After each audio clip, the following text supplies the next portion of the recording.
What if the history we know is only half the story? What if the Earth still hides secrets too strange, too fragile, too impossible to fit into books? Tonight, we'll wander through lost worlds, golden masks, ancient towers, bone flutes, and mysteries hidden in plain sight. These are fragments of human history that whisper across time, waiting for eyes that dare to see. Before we begin, tell me, where are you watching from, and what time is it there? And if you're ready to explore the untold, make sure to subscribe so you won't miss what comes next. The glass-boned skeleton of Denmark. Imagine walking through the quiet halls of a museum in northern Europe. The air is hushed, the lights soft, and the glass cases shimmer faintly as you pass. Most of the objects are familiar: pottery shards, fragments of bronze tools, stone axes chipped with care. But then you stop. Something catches your eye. Inside a case, beneath a gentle glow of light, lies a skeleton. At first glance it seems ordinary, an ancient body, bones preserved over time. But then you notice it. The bones don't look like bone. They glimmer, they shine, they almost look like glass.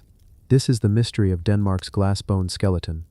Archaeologists discovered it during an excavation of a burial site, tucked away in soil that had kept its secret for centuries. The body was laid carefully, as though respected in death, and yet what they found inside the grave left more questions than answers. The bones had taken on a strange translucence, shimmering faintly like crystal when light struck them. Some described them as fragile, brittle, as if they had been carved from volcanic glass. Others whispered that they looked too deliberate, as if someone or something had transformed this human body on purpose. How could bone turn to glass? Scientists, of course, rushed to test theories. One idea suggested that minerals in the soil seeped into the skeleton, fusing with the calcium over centuries, and creating this fragile transformation. Another theory pointed to fire. Could the grave have been subjected to intense heat, fusing the body's remains into something like obsidian? But neither explanation felt complete.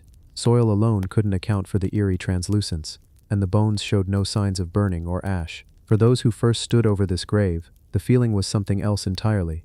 They weren't just looking at preservation, they were staring into a person's body that had been altered by some unknown process.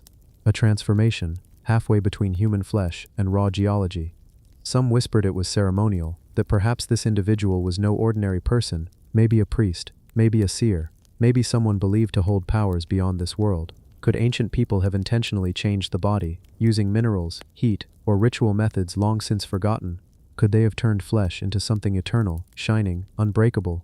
And then comes the larger question: if this was done intentionally, where are the others? Why is there only one glass-boned skeleton?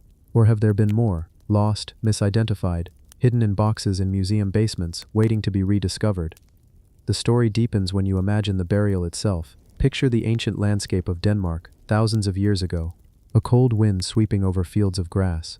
Communities huddled in wooden huts, living with the rhythms of the seasons. In this quiet world, someone dies, and instead of being buried in the ordinary way, their body is placed carefully, surrounded by objects of meaning, maybe offerings, maybe signs of status. And then something else happens. A process, a ritual, a natural accident so rare that it feels supernatural. By the time the grave is uncovered in modern times, what remains is not just bone, but something transformed, something caught between the natural and the unnatural. Standing in front of that skeleton, you would wonder, who was this person?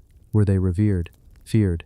Did their community see them as touched by the gods? Did they hope that in death their body would remain unbroken, eternal, shining with the light of another world? Even scientists admit the glass-like quality is rare, almost impossible to replicate.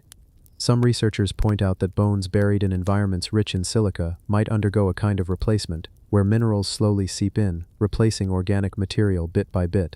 But here's the thing, this isn't common. You don't find entire skeletons glimmering like crystal. You might find small fragments, flecks, odd discolorations. But a full skeleton? That is something else. So the skeleton sits there, in a museum case, in Denmark, catching the light. People pass by. Some barely notice, glancing at the bones as just another exhibit. But those who pause, those who look closely, often feel a chill. Not fear exactly, but wonder. Because in those bones, you are looking at the boundary between human and stone, between the fragile body we all share, and something far older, far stranger, that refuses to decay. Was this a person chosen for transformation, or just a rare accident of nature? Did the people of that ancient world know what had happened?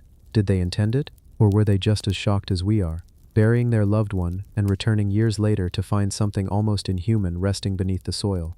The truth is, we don't know, and maybe that's the most haunting part of all. This glass-boned skeleton is a whisper from a world that refuses to explain itself. It sits in silence, shimmering, daring us to guess, and so the mystery endures. The bronze cauldron of Gundestrup. In the late 19th century, deep in the peat bogs of northern Denmark, workers stumbled on something extraordinary. At first, it looked like scraps of metal, bent, broken, caked with mud. But as the pieces were pulled from the earth and cleaned, it became clear. This was no ordinary artifact. This was the Gundestrup cauldron, a massive, ornate vessel made of silver and bronze, decorated with scenes so strange and vivid, they still defy explanation. Imagine standing before it now. It's huge, nearly a meter in diameter, heavy, imposing. Its panels are covered in intricate carvings, animals, warriors, gods, creatures that blur the line between human and beast. Some stand tall, antlers rising from their heads like branches. Others wield swords, spears, and shields. And in one striking panel, a giant figure lowers another into a great cauldron, as if life and death itself could be decided within its walls. But here's the thing. No one knows who made it. No one knows why it ended up buried in a bog, and no one can fully decode the stories carved into its surface. The first mystery is its style. The cauldron doesn't look Danish at all. Its metalwork points to influences far away. Thracian, Celtic, even touches that seem Eastern, almost Persian. Did it travel across Europe as loot, as tribute, as the spoils of war, or was it crafted by wandering artisans whose knowledge vanished with them? Then, the images. They're not random decoration, they're deliberate, carefully arranged. In one panel, an antlered god, sometimes identified with the Celtic figure Cernunnos, sits cross-legged, surrounded by wild animals, stags, wolves, bulls. He holds a serpent in one hand, a torque in the other, as if commanding the forces of nature itself. What story does this tell? Is it about a deity of the forest, a shamanic vision, a figure who bridges the human and animal worlds? Another panel shows a line of warriors marching, each carrying a shield, spears raised. They approach a giant figure who dips a smaller body into the cauldron itself. Is this a scene of rebirth, a ritual of sacrifice, or a vision of an afterlife where the dead are renewed? Archaeologists have debated this for decades, but the truth remains elusive. And then, why was it buried? The bogs of northern Europe have preserved countless offerings, weapons bent and cast aside, jewelry, even human bodies, the so-called bog people. Many believe the Gundestrup cauldron was placed there deliberately, as a sacrifice, perhaps to the gods, perhaps to ensure it would never fall into enemy hands. Imagine the scene, a group of priests or warriors carrying this massive glittering vessel to the water's edge, chanting maybe, torches flickering against the dark, and then, with effort, lowering it into the bog where it would vanish beneath the still, black water. If it was an offering, it was beyond valuable. The sheer amount of silver alone would have been immense, but combined with the workmanship, the symbolism, the size, it was priceless. To bury it meant giving up something extraordinary, which raises another question: what were they asking for in return?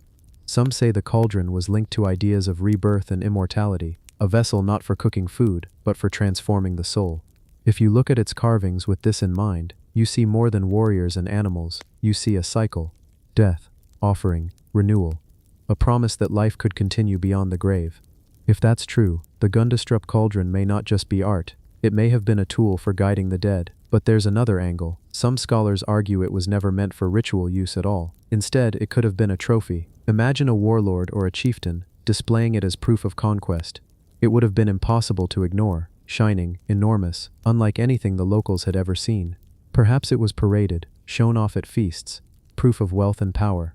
And then, when the warlord died, it was given up, swallowed by the bog, buried alongside his legacy. And yet the carvings don't feel like mere decoration. They feel like a code, one we still can't read. The animals, the gods, the warriors, the serpent, they speak to a worldview that is both alien and familiar. A belief system rooted in nature, cycles, and sacrifice. But its details, its meaning, its true story remain silent.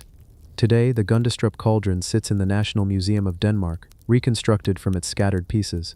Visitors walk around it slowly, tracing the patterns with their eyes, trying to piece together its story. Some are drawn to the antlered figure, serene yet powerful. Others linger on the battle lines, the marching soldiers, the image of rebirth. Each person sees something different, because the cauldron refuses to tell just one story, and that's what makes it endure. It's not just a vessel, it's a mirror, a reflection of a world we no longer understand, but one that still calls to us. Was it a gift to the gods, a tool of resurrection, a warlord's treasure, or all three, tangled together in ways we may never fully grasp? What we do know is this: the people who created it poured their beliefs, their fears, their hopes, and their myths into its panels. And then, for reasons we can only guess, they consigned it to the earth, to rest, hidden, until chance uncovered it centuries later. And now it waits again, in silence, daring us to read its story, and daring us to admit that maybe, just maybe, some stories were never meant to be solved. The Sandal Prints of Nevada Stone. Out in the high desert of Nevada, where the land stretches wide and the sky seems impossibly big, there is a kind of silence that feels older than time. The wind whispers over stone, carrying with it grains of dust that have been eroded from cliffs and ridges for millions of years. The desert floor is harsh, cracked and scattered with the scars of ages past. To walk here is to walk across history itself, layer upon layer of earth and stone pressed together by time. And yet, among this silent geology, something appears that should not exist at all. Impressions in rock, shapes that look like the outline of human sandals, not vague shadows or half-formed marks, but impressions with surprising detail, edges of soles, the faint crossing of straps, even lines that resemble stitching. It is the kind of mark you might expect to see on a dusty trail today, left behind by someone walking to fetch water or crossing a path at sunset. But here, in the Nevada desert, these marks are not recent. They are not even ancient in the usual sense. They are pressed into stone that scientists say hardened millions of years before humans were ever supposed to exist. That is where the mystery begins. The story of the sandal prints first began to circulate in the early 20th century. Miners, surveyors, and ranchers working in the rugged landscapes of Nevada occasionally stumbled across impressions in stone that looked uncannily human. Some appeared to be bare footprints, while others looked like sandals, prints with the telltale outline of something crafted, something woven, something designed. Word spread, as it often did in those days, through small-town newspapers and whispered conversations. People talked about ancient beings, about impossibilities frozen in rock. To the untrained eye, they looked simple, just shapes in stone. But the more you looked, the stranger they became. One in particular, often referred to in accounts of Nevada's impossible footprints, seemed to show not only the flat impression of a sole but the faint marks of stitching across it. Tiny grooves, too regular to be chance, as though someone had once tied a sandal with straps, walked across wet earth, and left a mark that time itself refused to erase. Of course, the first reaction from scientists was doubt. How could such a thing exist? Human beings, according to all known timelines, had not even appeared when these rocks were formed. The layers of stone that held the prints dated back tens of millions of years. Back then, vast reptiles dominated the land. Early mammals scurried in shadows. There were no sandals, no humans, no tools of weaving or stitching. The very idea was impossible, and yet the prints persisted. People saw them, people photographed them, and once seen, they are difficult to forget. Some geologists suggested a natural cause. Perhaps erosion carved the impressions, maybe water pooled, minerals cracked, and over time, random patterns formed that happened to resemble the shape of a human shoe. After all, the human mind is good at finding patterns. We see faces in clouds, animals in rock formations, meaning in randomness. But the stitching marks, those were harder to dismiss. Natural cracks can wander and fracture. They rarely form neat parallel lines that look like woven fibers. Others argued that the prints were simply hoaxes, that someone at some point carved them deliberately into stone, hoping to fool others into believing they were ancient. Hoaxes, after all, were not uncommon in the 19th and early 20th centuries. Museums and private collectors paid handsomely for strange relics. Newspapers thrived on sensational headlines. A carved footprint could make a fortune in publicity. And yet, if they were hoaxes, why place them in such remote areas? Why craft them with such subtle detail? Then there were those who leaned into the mystery. They spoke of ooparts, or out-of-place artifacts, objects and traces that simply don't fit the accepted timeline of history. For them, the sandal prints of Nevada were proof that our story of humanity is incomplete, that perhaps civilizations had risen and fallen long before the ones we know, that humans, or human-like beings, may have walked this earth in ages we consider impossible. Some even linked the prints to legends, stories of ancient visitors, of forgotten peoples, of beings who lived before the flood. Myths echoed in cultures across the world. To them, the sandal prints were not just oddities, they were fragments of a lost chapter, evidence that the past is deeper and stranger than we dare to believe. Imagine standing there yourself, in the Nevada desert, the sun beating down, the air dry and sharp. You bend over a rock, brush away the dust, and there it is, the impression of a sandal. For a moment, the world feels unsteady. You know what your eyes are telling you, but you also know what history insists. The two don't match. You feel a tug between belief and doubt, between what should be and what might be. That feeling, that pull between the ordinary and the impossible, is what has kept the sandal prints alive in human imagination for over a century. Reports of them come and go. Sometimes new ones are said to be found. Sometimes they are dismissed as exaggerations. Photographs circulate, debated endlessly. Some see clear evidence of sandals, others see only vague shadows of erosion, and so the mystery lingers, not solved, not forgotten, but suspended in the space between. If the prints are natural, they are an extraordinary coincidence, marks in stone that mimic the details of human footwear with uncanny accuracy. If they are hoaxes, they are enduring ones, carved with skill and placed in ways that have fooled even experts. And if they are real, then they are something far greater. Proof, perhaps, that humans have existed far longer than we believe. Proof that civilization may not be a recent phenomenon, but part of a cycle stretching back further than we can imagine. The desert itself offers no answers. It simply holds the silence. The rocks lie under sun and wind, unchanged for centuries, keeping their secrets. Travelers pass by, some noticing, some not, and the prints wait, impressions of steps that no one can fully explain. As the years pass, the mystery grows quieter, but it never disappears. Like the wind over the Nevada plains, it lingers, carrying with it questions too vast to settle. Were these footprints of ancient humans? Were they tricks of stone and time? Or were they something else entirely, something our history books have not yet dared to include? In the end, the sandal prints of Nevada stand as a reminder. The earth beneath our feet is older than we can truly grasp. And sometimes, in its silence, it leaves behind puzzles that resist every answer we try to give. The forgotten labyrinth of Hawara. The desert of Egypt is a place of riddles. Sand dunes roll endlessly, covering and uncovering secrets that have been buried for thousands of years.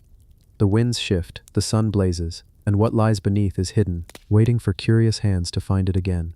South of Cairo, near the oasis of Fayum, there is a place that once held one of the most astonishing structures the ancient world had ever seen, a place spoken of by Greek travelers with awe, yet one that has almost entirely vanished from the surface of the earth.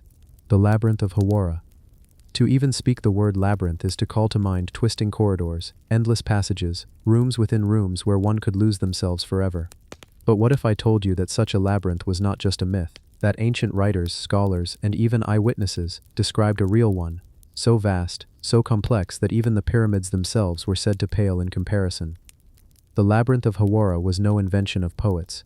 It was said to be built around 1800 BCE, during the reign of Pharaoh Amenemhet III of the 12th dynasty.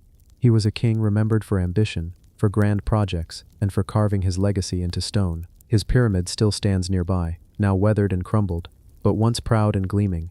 Yet the pyramid was only one part of his vision. What lay next to it was something almost unimaginable.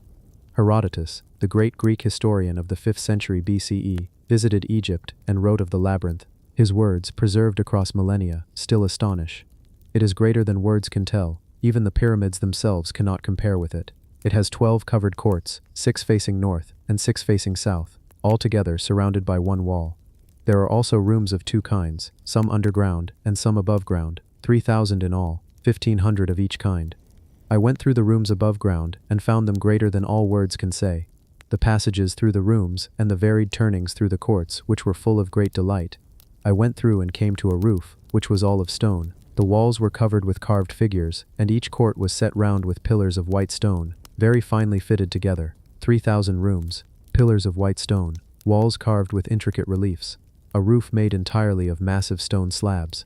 This was no simple temple, no modest palace. This was an architectural wonder that defied imagination. And yet, what remains of it today? Almost nothing. The desert has swallowed it, centuries of stone being quarried, earthquakes shaking its foundations, and the slow march of time have reduced the labyrinth to rubble, buried beneath the sands. Where Herodotus once walked, where ancient priests once guided visitors, there are now broken fragments, half-buried blocks, and silence.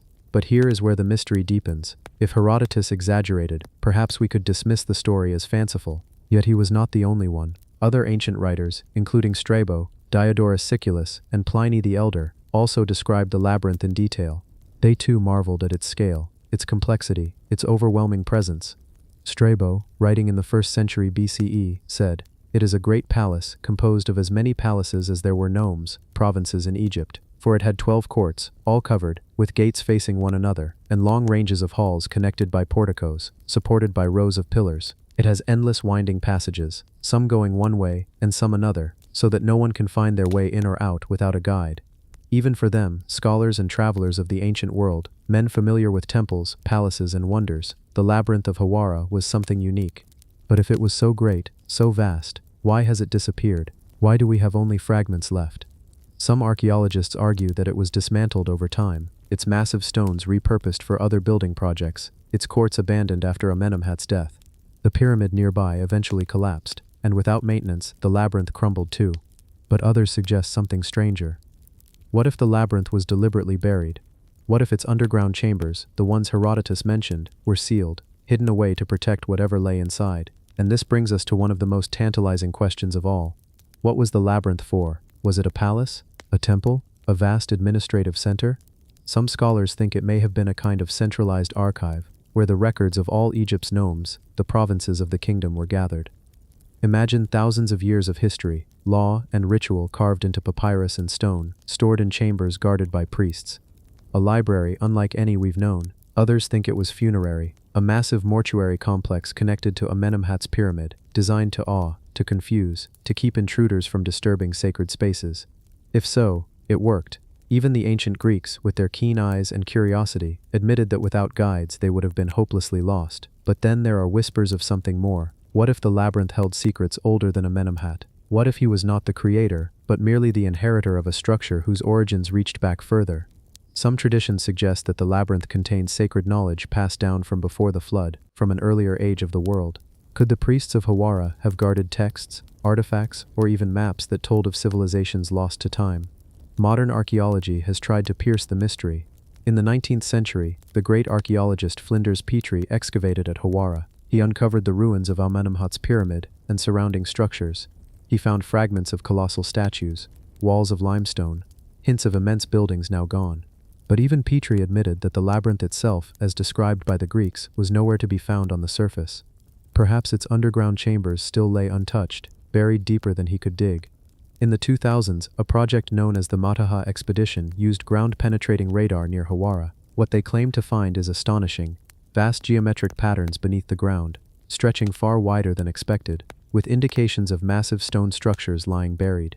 If their data is accurate, then under the sands of Hawara there may still be chambers, passages, perhaps even the remains of the labyrinth itself, hidden, silent, waiting.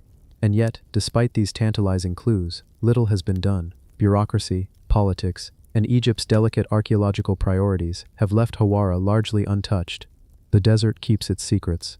So we are left with questions. Was the labyrinth truly as great as the ancient writers claimed? Were there really 3,000 rooms, carved walls, endless corridors?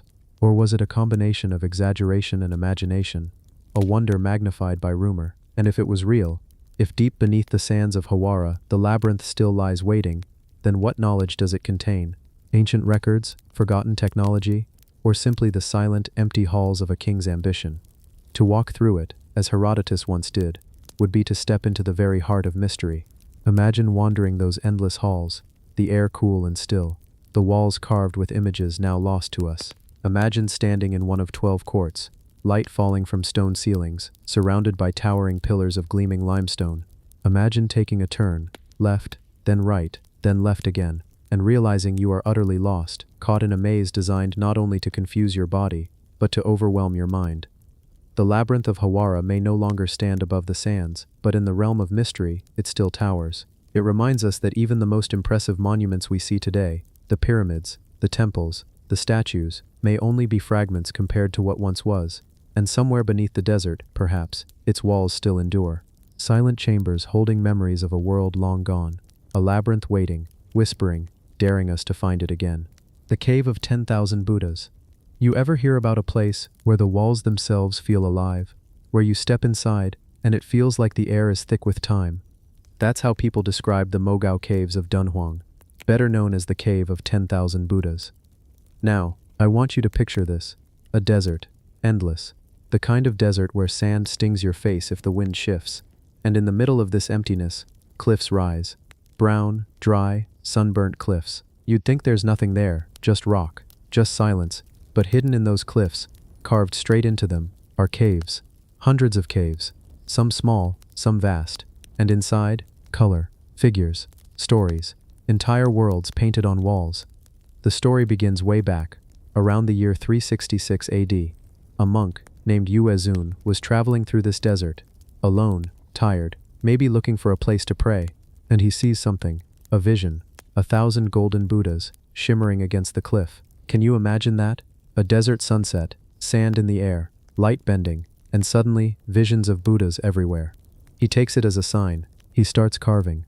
One cave, just a meditation spot. But word spreads. Other monks come. Patrons come. Merchants traveling the Silk Road stop, donate, fund paintings, and over centuries, one cave becomes hundreds. Now slow down with me here. I want you to feel this. Step with me inside one of these caves. You duck your head. The air cools immediately. You smell stone, dust, maybe a faint old incense burned long ago. It's dark, but your eyes adjust, and then you see them. Murals, everywhere. Buddhas seated cross-legged, rows and rows. Bodhisattvas, standing tall. Angels in flowing robes. Kings, queens, merchants, farmers. Scenes of daily life, painted in pigment that somehow survived more than 1,000 years. Reds, blues, golds. Some colors still glowing as if painted yesterday. It's overwhelming. Imagine being a monk walking in for prayer. The silence, the candlelight flickering across golden halos, shadows stretching across painted ceilings. You'd feel like you'd stepped into another world. But here's the mystery.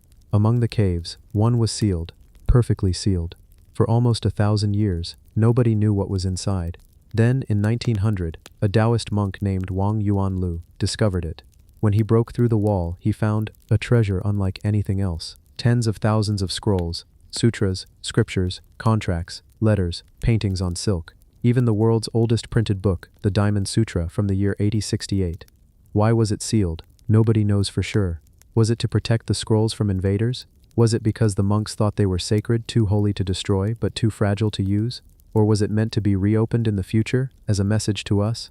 That mystery has never been solved, and it doesn't end there. When the manuscripts were discovered, explorers from Europe and beyond rushed in. They carried away boxes, thousands of manuscripts now scattered in museums across the world. Some say stolen, some say rescued.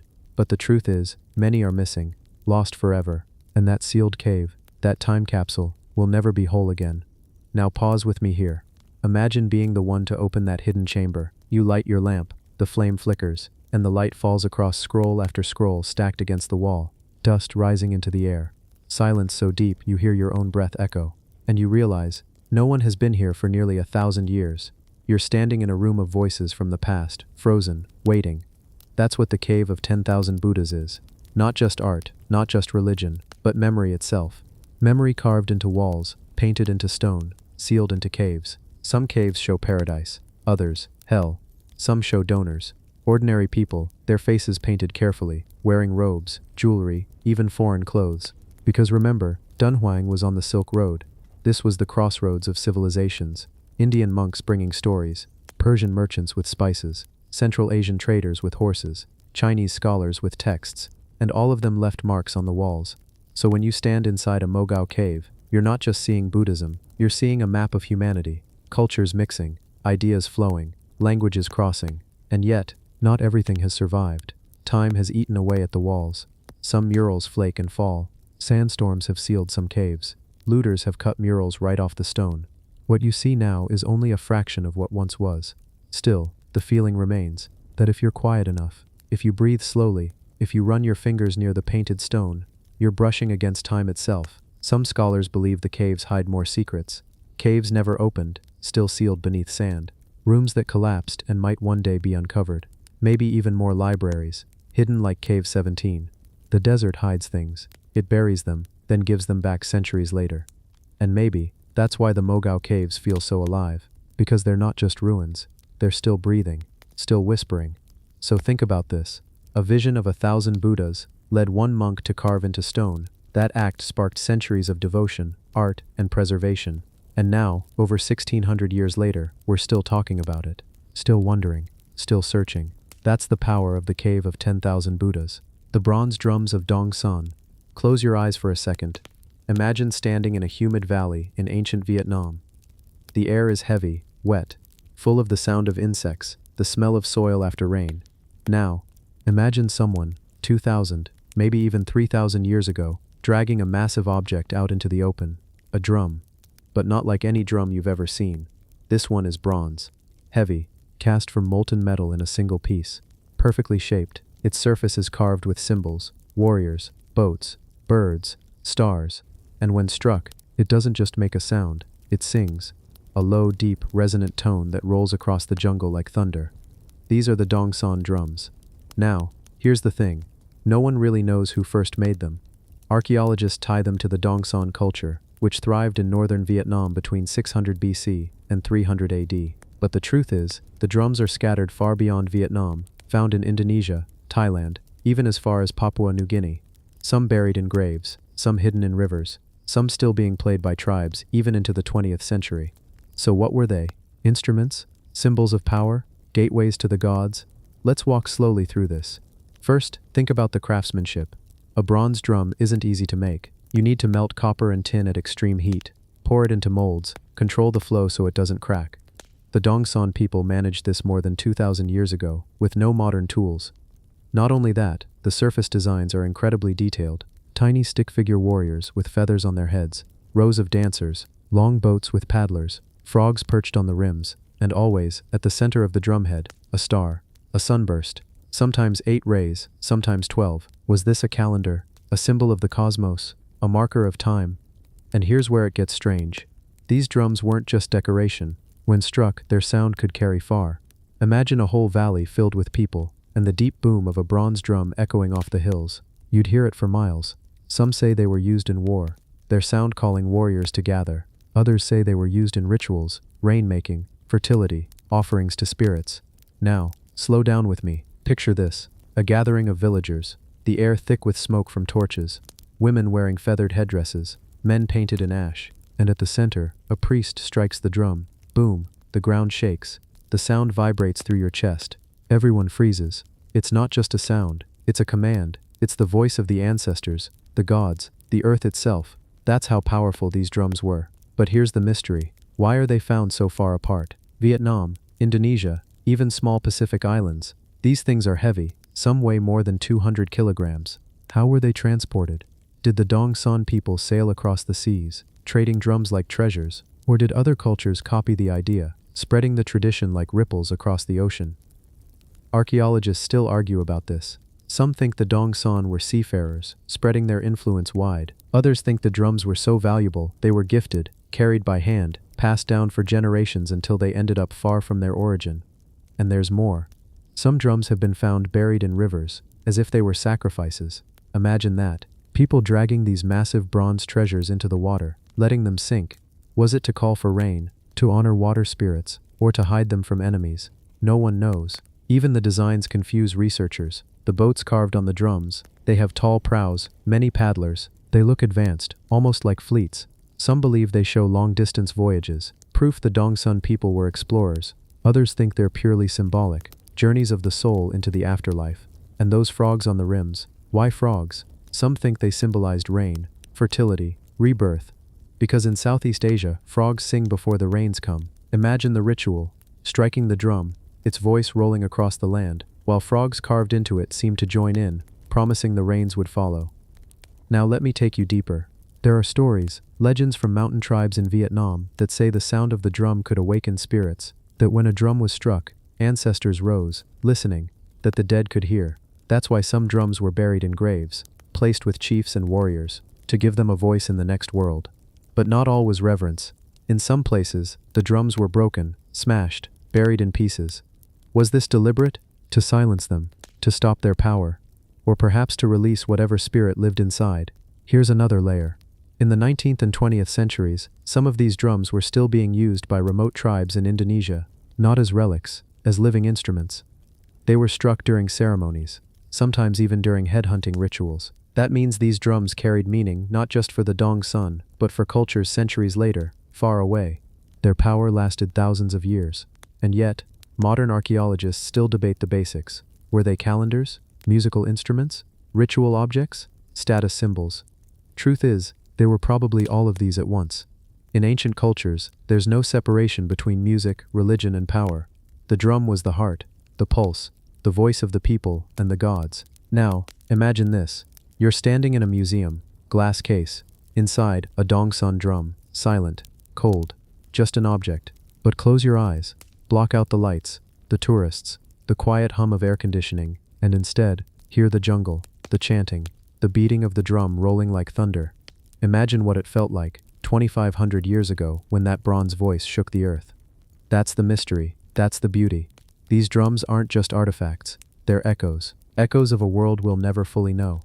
So the next time you think about history, remember this: not everything is written, some of it is carved in bronze, some of it is buried in rivers, some of it is carried in sound, vibrations that once moved through the chest of every man and woman standing in a circle around a drum.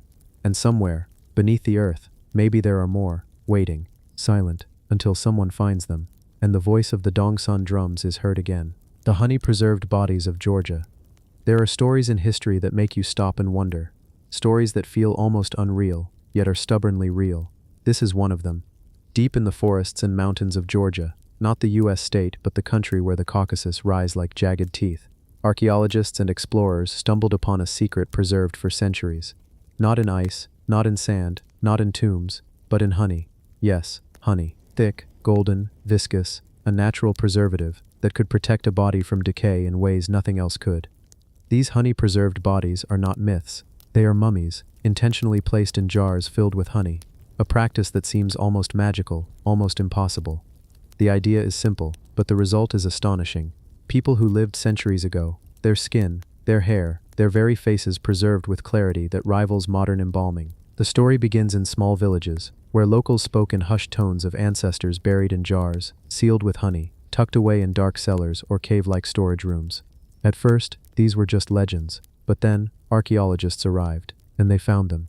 Imagine opening a jar and finding a human form inside, centuries old, yet unmistakably human, the skin browned but intact, hair preserved, facial features still recognizable, the body seemingly suspended between life and death, held in amber-like sweetness.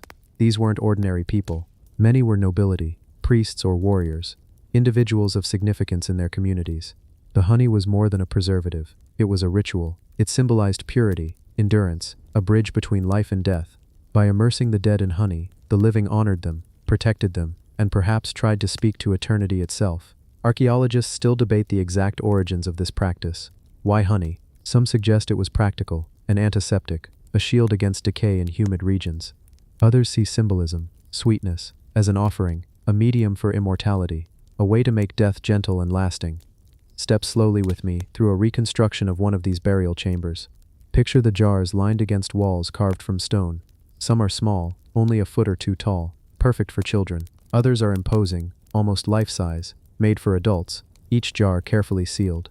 The aroma of honey still faint in the air. Centuries later, and when the archaeologists carefully remove lids or peels away wax seals, there they are, bodies frozen in time, honey glinting against their skin, hair still flowing, as if the sweetness itself held them suspended in life. The attention to detail is astonishing. Hands often folded over chests, feet aligned perfectly. Some bodies show ritual adornments, necklaces, rings, amulets. It's clear these were not casual burials, but carefully prepared rites, where honey was both shield and offering. Now think about the science behind it. Honey contains natural enzymes and acids that prevent bacteria and decay. It's almost miraculous. Combined with sealed jars, it creates a microenvironment, a capsule that defies time. And yet it's natural, nothing artificial, no embalming fluids, no chemical intervention, just honey, patience, and the will of those who buried their dead carefully, reverently. And there's the mystery. How widespread was this practice? Was it unique to certain regions? Were there spiritual beliefs tied to the honey that we no longer understand? Some jars show traces of pollen, spices, or herbs, perhaps part of ritual magic, part of preservation. The truth remains partly hidden in the sweetness of history. Imagine being among the first people to find one. The jar top comes off. The air carries a faint scent of the centuries-old honey. You see the body, preserved in golden light. You run your fingers along the edges of the jar, but you dare not touch the body itself, because even after hundreds of years, it feels alive. Not in the way of the living, but in the stubborn endurance of flesh and bone, of ritual and memory, of human hands that worked carefully to preserve something precious. And then, step back and think about the stories these bodies could tell. Families, villages, ancient hierarchies, lives lived and honored, wars, harvests, celebrations, mourning, every wrinkle preserved in honey, every hair held in amber suspension, every pose telling a story about a culture, its values, its beliefs. Some of the jars were broken or looted in centuries past. Some preserved completely. Many are now housed in Georgian museums, behind glass, silent witnesses to human ingenuity and devotion. Visitors can only imagine the ceremonies, the prayers, the hands that carefully poured honey over their dead. Yet, even today, there are rumors of hidden jars in remote villages, still secret, still waiting. The practice may have been forgotten by modern generations, but the honey still works its magic, holding fragments of history until rediscovered, and perhaps that's the most haunting part. This isn't just preservation, it's a dialogue across time. The honey carries whispers from the past. Every visitor, every researcher, every story told about the honey-preserved bodies is another echo, another layer of human curiosity meeting human ingenuity.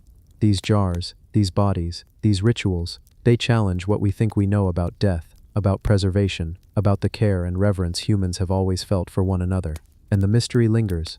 What other jars lie hidden? What other bodies preserved in sweetness await discovery? In forests, mountains, and secret cellars of Georgia, the bronze drums sang across valleys. The honey mummies whisper from their jars, and both remind us, the past is never truly silent. It waits, patient, sweet, and stubbornly, impossibly alive in its own way. The whalebone masks of the Arctic.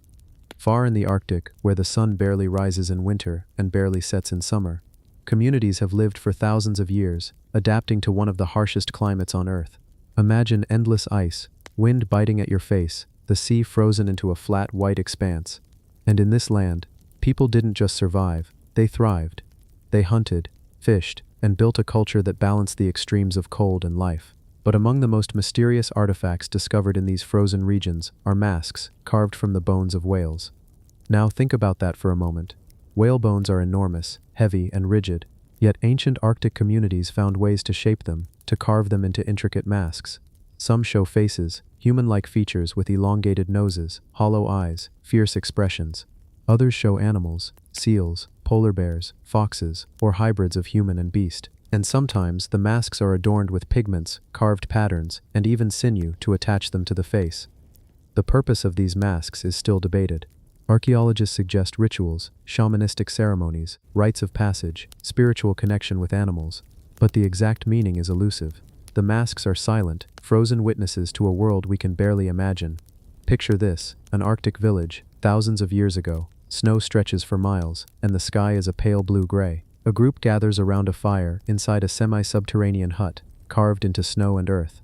Smoke curls through the roof. A shaman wears a mask of whalebone, its eyes hollow, its mouth fierce. Perhaps he dances, moving like the animals whose spirits he channels. Perhaps he calls on the whales, the seals, the spirits of the ice, for protection, for guidance. Now imagine holding one of these masks today. It is heavy, cold to the touch, yet carefully worked. The hollowed eyes seem to look back, as if they remember the ceremonies, the hunters, the ice. You can trace the carvings and see how precise they are, how deliberate each stroke was. These were not mere toys or simple decorations, they were tools, vessels, and symbols. The mystery grows when you consider the scarcity. Only a few of these masks survive. Many were lost to time, consumed by the elements, or hidden by their owners. Others were collected and brought to museums far from the Arctic, where they sit silently behind glass, while their original stories remain almost entirely unknown. Researchers have tried to piece together their meaning. Some suggest the masks allowed the wearer to communicate with animals, to enter the mind of a whale, to predict the movements of seals, to call on spirits for a bountiful hunt. Others propose they were connected to rites of passage, marking the transition from youth to adulthood, or serving as protection in a dangerous world. And the process of making them, imagine it. Carving a mask from whalebone is not easy. You need patience, skill, and knowledge passed down through generations. One wrong stroke could ruin the piece. The tools were simple, flint, bone, stone, yet the results are intricate and expressive. Every line, every curve, every hollowed socket shows not just craftsmanship, but understanding of form and spirit. Some masks show wear, cracks repaired, edges smoothed, surfaces polished by hands long gone. Others show damage, perhaps from use in harsh weather, or as part of ritual destruction when their power was spent. Each mark is a story. Each imperfection tells us the mask was lived with, breathed with, danced with. Even today there are stories in Inuit communities of masks with powers. Tales of shamanic spirits, of masks that could transform the wearer into an animal if the ritual was performed correctly. Some elders speak of masks used in healing, in storytelling, in guiding the community through difficult seasons. And yet, despite all the study, many questions remain. Why these shapes? Why these materials? Were masks passed down as family heirlooms, or made anew for each ceremony? How many have been lost to ice, sea, or human hands over the centuries? Imagine standing in a museum today, in front of one of these masks. Glass separates you from it. Climate-controlled air preserves it. Yet you can almost feel the Arctic wind, the snow underfoot, the distant sound of whales beneath ice. You can imagine the shaman inside a hut, mask on face, chanting, moving, invoking the spirits that guide life and survival in an unforgiving land. The whalebone masks are more than artifacts, they are echoes. They are the voices of a people, their beliefs, their relationship with nature, their courage and resilience. They are silent, yet profound. They are heavy with history, with mystery, with wonder. And perhaps the greatest mystery is this: the Arctic is still full of secrets. Beneath the ice, beneath the snow, there may still be masks, hidden from the world, waiting for someone to find them, waiting to tell their story, waiting to sing again, in a place where sound travels across ice and water, across centuries, carried in the bones of whales and the hands of those who once walked the frozen land. These masks remind us that human creativity, belief, and ritual are not confined by climate, geography, or time, that even in the harshest conditions, humans have always found ways to connect, to honor, to preserve. And in these silent whale bones, we hear a whisper of that connection, reaching across centuries, waiting for us to listen. The shadow puppets in a Tang tomb. In the rolling hills of ancient China, during the Tang dynasty, a period of great artistry, trade, and culture, a discovery was made that has puzzled historians and archaeologists ever since. A tomb, unassuming on the outside, but inside, a collection of shadow puppets unlike any seen before. These were not toys, not mere decorations. They were crafted from delicate leather, meticulously cut, painted with vivid colors, and assembled with intricate joints to bring them to life. And yet, their purpose remains a mystery. Imagine entering the tomb. The air is dry, the soil pressed tight against stone walls. In niches and compartments lie the puppets, some small, some nearly life-size. Their limbs are articulated, eyes carefully painted, and tiny rods attached so they could move. Even after centuries underground, the colors persist: reds and golds, blues and blacks, each puppet a frozen figure from a long-lost performance. These shadow puppets were likely connected to rituals of the afterlife. The Tang dynasty believed that art, music, and storytelling could guide the deceased, entertain spirits, and ensure a peaceful journey into the next world. But the exact performance these puppets were used for, the stories they enacted, have been lost. Only the puppets remain, silent witnesses to ceremonies we can only imagine. Think about the craftsmanship. Each puppet took hours, perhaps days, to create. Artists cut fine holes for joints, painted expressions with astonishing detail, and even added elaborate costumes. Some puppets represent humans, scholars, dancers, warriors. Others depict animals, mythical creatures, dragons, phoenixes. Each one tells a story frozen in time, a narrative we can no longer fully hear, but one that continues to speak through the careful carving and color. Step back for a moment. Picture a performance in a Tang Dynasty hall, lanterns casting soft, flickering light on a screen, shadows moving gracefully across cloth, telling tales of gods, heroes, and spirits. The audience watches in awe, completely absorbed. And now, centuries later, those puppets lie in the darkness of a tomb, separated from the stage but preserving a fragment of that lost performance. Archaeologists have studied these puppets extensively, but many questions remain. Why were they placed in tombs? Was this common practice, or a unique ritual for a high-ranking individual? Did the puppets serve to entertain the deceased, to protect them, or to symbolize something far more abstract, perhaps the continuity of life and art beyond death? Some of the puppets show wear, evidence that they were used in life before being buried. Others appear untouched, created specifically for the tomb. The combination of used and new puppets suggests a careful selection, a deliberate arrangement, a story meant to accompany someone into the afterlife. Imagine holding one of these puppets in your hands. The leather is supple, the joints still move, the paint still gleams faintly. Tiny details, a brush stroke for an eyebrow, a line for a mouth, a fold in a costume, reveal the painstaking care of an artist who lived 1,000 years ago. This object, crafted with such love and precision, was meant for a world we can no longer fully access, and yet the mystery deepens. Some scholars argue that the puppets might have had a more symbolic role. Perhaps they weren't just for entertainment or ritual. Perhaps they represented the power of performance itself, a bridge between the living and the dead, the material and the spiritual. The puppets' shadows, cast against a screen, may have been more real than the figures themselves, echoing the idea that life and memory are inseparable, fleeting yet eternal. Even more intriguing are the images depicted on the puppets, scenes of banquets, dances, hunts, and mythological narratives. These illustrations give us glimpses of Tang society, its hierarchies, its myths, and its values. But why these specific stories were chosen for the tomb remains unknown. Were they the favorite tales of the deceased? Were they meant to instruct, comfort, or protect? Now imagine being an archaeologist uncovering this tomb. Layer after layer of earth is removed. The puppets, fragile yet resilient, emerge from the soil. Careful hands dust them off, revealing their colors and forms. The excitement is tempered by respect. Each puppet is fragile, ancient, carrying with it centuries of silence and mystery.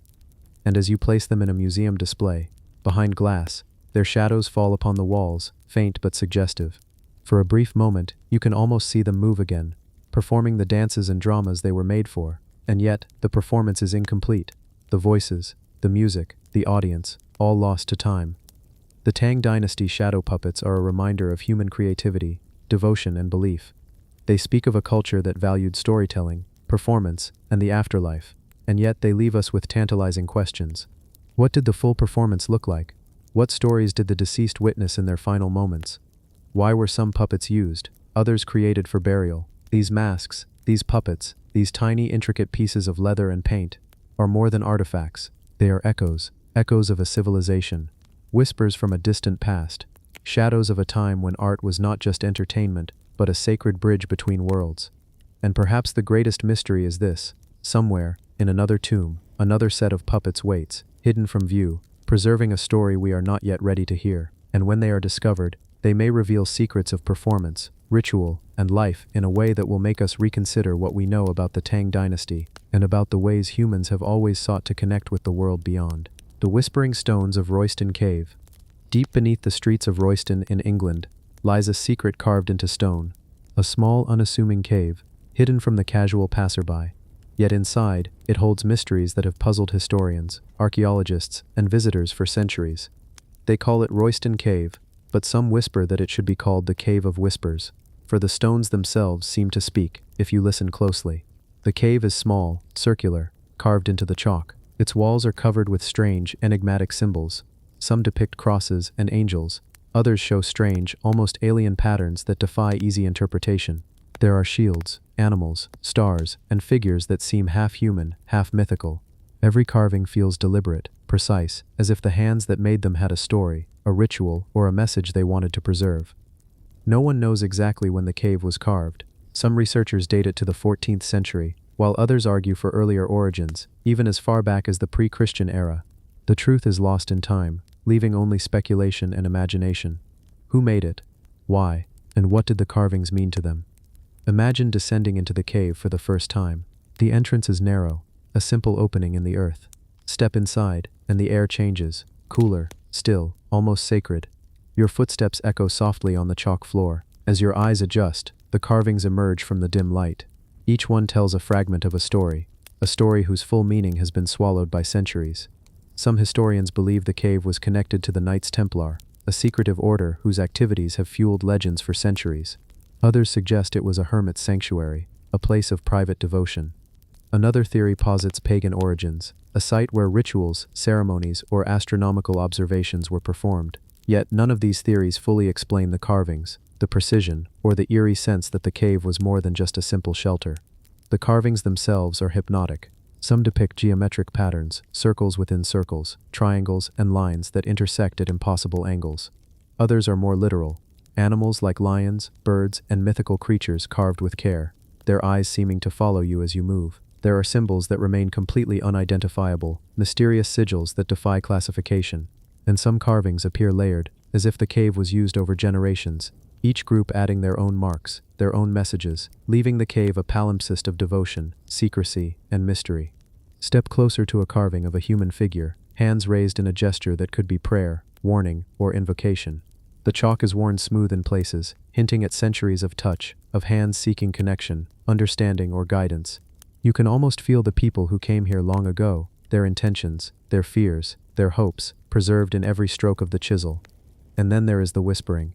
The cave is quiet, but not silent. Sound behaves differently in such a hollow space. Voices carry, footsteps echo, and wind from the entrance sometimes rustles softly, creating the illusion of whispers. Some who have entered claim to hear voices, prayers, chants, or the echoes of ancient conversation. Others say the cave amplifies the imagination, blending past and present into a single haunting sensation. Archaeologists have documented the carvings extensively, but every theory seems to raise new questions. Was the cave a secret meeting place for forbidden rituals, a repository of religious knowledge, hidden from those in power? Or was it simply a solitary devotion, a sacred space where one could commune with the divine or the universe in silence? The cave's small size adds to its intensity. It forces you to slow down, to move carefully, to observe closely. Every inch of wall seems alive with intention. Nothing was left to chance. The creators understood the power of space, the weight of stone, and the way human perception interacts with light and shadow. Imagine the generations that have passed since the cave was first carved. Wars, plagues, kings and peasants have come and gone above ground, yet below the streets of Royston, the cave remains unchanged. The stones still whisper, the carvings still endure, and the mystery continues to draw those who seek the unknown. There is a sense of eternity here. The cave doesn't just preserve carvings, it preserves questions. Questions about faith, secrecy, artistry, and the human desire to leave a mark on the world. Every visitor, every scholar, every curious soul adds another layer to the ongoing story of the Whispering Stones. Even today, some believe the cave holds secrets yet to be discovered. Hidden chambers, messages encoded in the carvings, or knowledge of rituals long forgotten. The cave resists full understanding, reminding us that not all history can be neatly catalogued, explained, or solved. Some mysteries endure because they are meant to. The Whispering Stones of Royston Cave are more than chalk and carvings. They are echoes of devotion, guardians of secrets, and silent witnesses to centuries of human curiosity, creativity, and reverence. And as you consider the cave, its walls, and the people who shaped it, you realize that some stories do not end, they wait, patient, for those willing to listen. The Gold Nails of Uruk. In the ancient city of Uruk, one of the earliest urban centers of human civilization, a discovery was made that continues to baffle archaeologists and historians alike.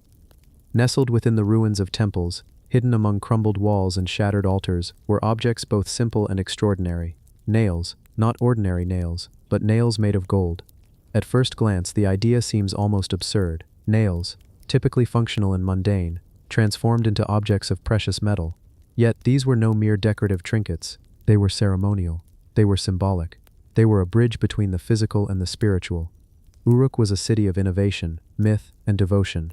Its temples were centers of power, worship, and social hierarchy.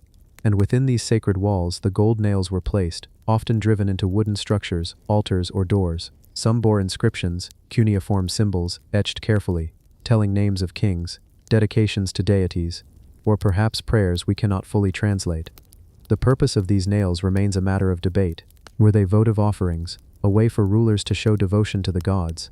Were they protective talismans, meant to anchor divine power into the very foundations of the temple? Or were they markers of wealth and status, objects designed to impress and intimidate both the faithful and visitors? Imagine the scene as they were first placed. Artisans working meticulously under the sun, hammering golden nails into sacred wood. Priests chanting, offering incense and prayers, the glint of gold catching the light, reflecting not just wealth but intention. Each nail a statement, a connection between the human and the divine, between permanence and devotion. Archaeologists who uncover these nails are often struck by their simplicity and elegance. They are small, yes, but heavy with meaning. Some are hammered into reused timbers, suggesting a ritual of renewal, perhaps replacing old nails to restore sanctity. Others are buried alongside offerings of pottery, tools, and other precious items, creating a layered story of devotion and ceremonial practice. And then there is the question of scale. How many nails were used? Were they scattered throughout the temple complex, or concentrated in specific chambers? Some researchers believe entire sanctuaries were studded with them, their golden points glinting like stars in the dim interior. Others think they marked only the most sacred points, focal centers of worship where human and divine intersected most profoundly. Holding one of these nails in your hand is humbling. They are small, yet they carry centuries of human intent. The edges worn slightly, the gold dulled in places by age, yet the inscriptions remain. Each symbol speaks across millennia, a silent conversation between the past and present, a whisper of devotion that survived time, conquest, and decay. The discovery of these nails also raises deeper questions. Why have so few survived intact? What was lost when temples crumbled, when cities fell, when looters and time stripped away everything else? And what do the nails tell us about Uruk's people, their beliefs, their priorities, their relationship with the divine? Some scholars have proposed that the nails were more than religious objects, they were political instruments. Perhaps they symbolized the king's right to rule, anchoring his authority into the very temples he governed. Perhaps each nail was an assertion: this space is sacred, under my protection, under the god's watch. Imagine standing in the ruins of Uruk today. The wind sweeps through broken mud brick walls, dust settles over fragments of altars, and there, among the rubble, glints of gold catch the sunlight. Nails, once driven with purpose, now partially unearthed, remind us of human devotion, artistry, and ambition. The gold nails also speak to a paradox. The smallest of objects can hold immense significance. A nail is by definition utilitarian, yet here it becomes sacred. It becomes a message, a prayer, a mark of civilization itself. It is the tangible made spiritual, the ordinary made extraordinary. And as we consider these nails, questions emerge that may never be answered fully. Who placed the last nail in Uruk? What prayers were whispered over it? How many more remain hidden beneath layers of earth, waiting to be found? And perhaps most intriguingly, what does it mean that something so small, so easily overlooked, could carry such weight across millennia? The gold nails of Uruk remind us that history is not always found in monumental statues, grand palaces, or epic inscriptions. Sometimes it is hidden in the tiny, careful choices of people long gone, in objects placed with intention, reverence, and hope. And though we may never know the full story, the nails endure, silent, golden witnesses to devotion, to artistry, and to the mysteries of a world that continues to whisper to us from the past. The forgotten well of enigmatic skulls. In a quiet, overlooked corner of an ancient settlement, archaeologists discovered something both macabre and fascinating. A deep, stone-lined well filled not with water, but with human skulls. The site, now known to scholars as the Forgotten Well, immediately drew attention for its mystery and its eerie beauty. These were not ordinary burials. The skulls were carefully arranged, some stacked, some placed side by side. They appeared to span generations, representing men, women, and perhaps even children. Many bore marks, holes drilled, traces of pigment, or unusual shaping. It was clear that whoever created this well did so with purpose, with ritual, with intent. The origin and meaning of this well remain unknown. Was it a ceremonial site, a form of ancestor veneration? Or was it a display of power, a warning to enemies, or part of a forgotten rite of passage? Scholars have debated endlessly, but the truth eludes us. Every layer of skulls raises more questions than answers, and every mark carved into bone hints at practices we may never fully comprehend. Imagine standing at the edge of the well, peering down into the darkness. The skulls seem to stare back, hollow eyes catching fragments of sunlight filtering through cracks above. The air is heavy with history and silence. Each skull carries a story, a life lived, a death witnessed, a ritual remembered, and yet the full narrative is lost, obscured by time, culture, and mystery. The well itself is ancient, constructed from stone blocks, carefully aligned to form a circular shaft descending into the earth. Its engineering is remarkable, suggesting knowledge of masonry and stability, ensuring the structure endured for centuries. And within it, the skulls, some showing signs of careful modification, others untouched, create a haunting mosaic of humanity, frozen in time. Some researchers believe the well may have been connected to rites of the dead, intended to honor ancestors or connect the living to the spirit world. Others argue it was an offering site, a place where skulls were collected to appease gods, spirits, or natural forces. Yet no inscriptions, no written records, leave these interpretations speculative, relying solely on the arrangement, the marks, and the context of the surrounding settlement. Examine the skulls closely, and details emerge. Some are polished smooth, possibly through ritual handling or repeated contact. Others bear carved symbols or drilled holes, perhaps for mounting on poles or wearing as ritual ornaments. Certain skulls show signs of fire exposure, hinting at ceremonies involving smoke, flame, or purification. Each mark, each alteration is a clue, yet none provide a complete explanation. The depth of the well suggests intentionality. It was not a casual burial pit. To lower skulls into the shaft would have required effort, planning, and likely cooperation. Perhaps it was a communal project, a labor of devotion, or an act dictated by religious or societal hierarchy. Whatever the reason, the sheer volume of skulls and the care with which they were placed speaks to human ingenuity and ritualistic practice. Historians have also noted patterns in the placement. Certain skulls appear oriented in specific directions, some facing inward, others outward. It is as if the creators were encoding a message, a spatial arrangement that communicated meaning to those who understood it. Yet that language has been lost. What we see is the pattern, but not the purpose. The forgotten well challenges our perception of death and memory. In many ancient cultures, skulls symbolized wisdom, continuity, or protection. To place them in a well may have been a way of concentrating spiritual energy, or perhaps a method to literally and symbolically hold the past beneath the settlement. It is a reminder that human creativity often intertwines with mortality, belief, and the unknown. Standing at the site today, one cannot help but feel the weight of history. Each skull represents an individual life, yet collectively they form a narrative larger than any single person. The well is both monument and mystery, a space where the living and the dead intersect, where cultural practices are preserved, yet never fully explained. Archaeologists continue to study the site, using modern technology, 3D scanning, chemical analysis, and digital modeling to uncover subtle details invisible to the naked eye. Every tiny scratch, discoloration, and alignment is recorded, forming hypotheses about chronology, ritual, and societal significance. And still, many questions remain. The forgotten well of enigmatic skulls is a window into a culture that embraced complexity in life, death, and memory. It is a place where science, imagination, and mystery converge. Each skull silently bears witness to stories we may never hear, rituals we may never understand, and the enduring human desire to honor, remember, and connect with those who came before. This well reminds us of the fragility of history, the partial nature of knowledge, and the richness that lies hidden beneath the surface of the world we think we know. Some mysteries are never solved, and perhaps they are more powerful for it, inviting each of us to imagine, reflect, and feel the presence of the past in ways that transcend simple explanation. The shell beads of Blombos Cave. Blombos Cave, perched along the rugged coastline of South Africa, holds one of the most intimate and mysterious glimpses into the lives of our distant ancestors. Thousands of years ago, people lived here, not in cities or grand structures, but in shelters formed by rock and sand, eking out a life that was both fragile and ingenious.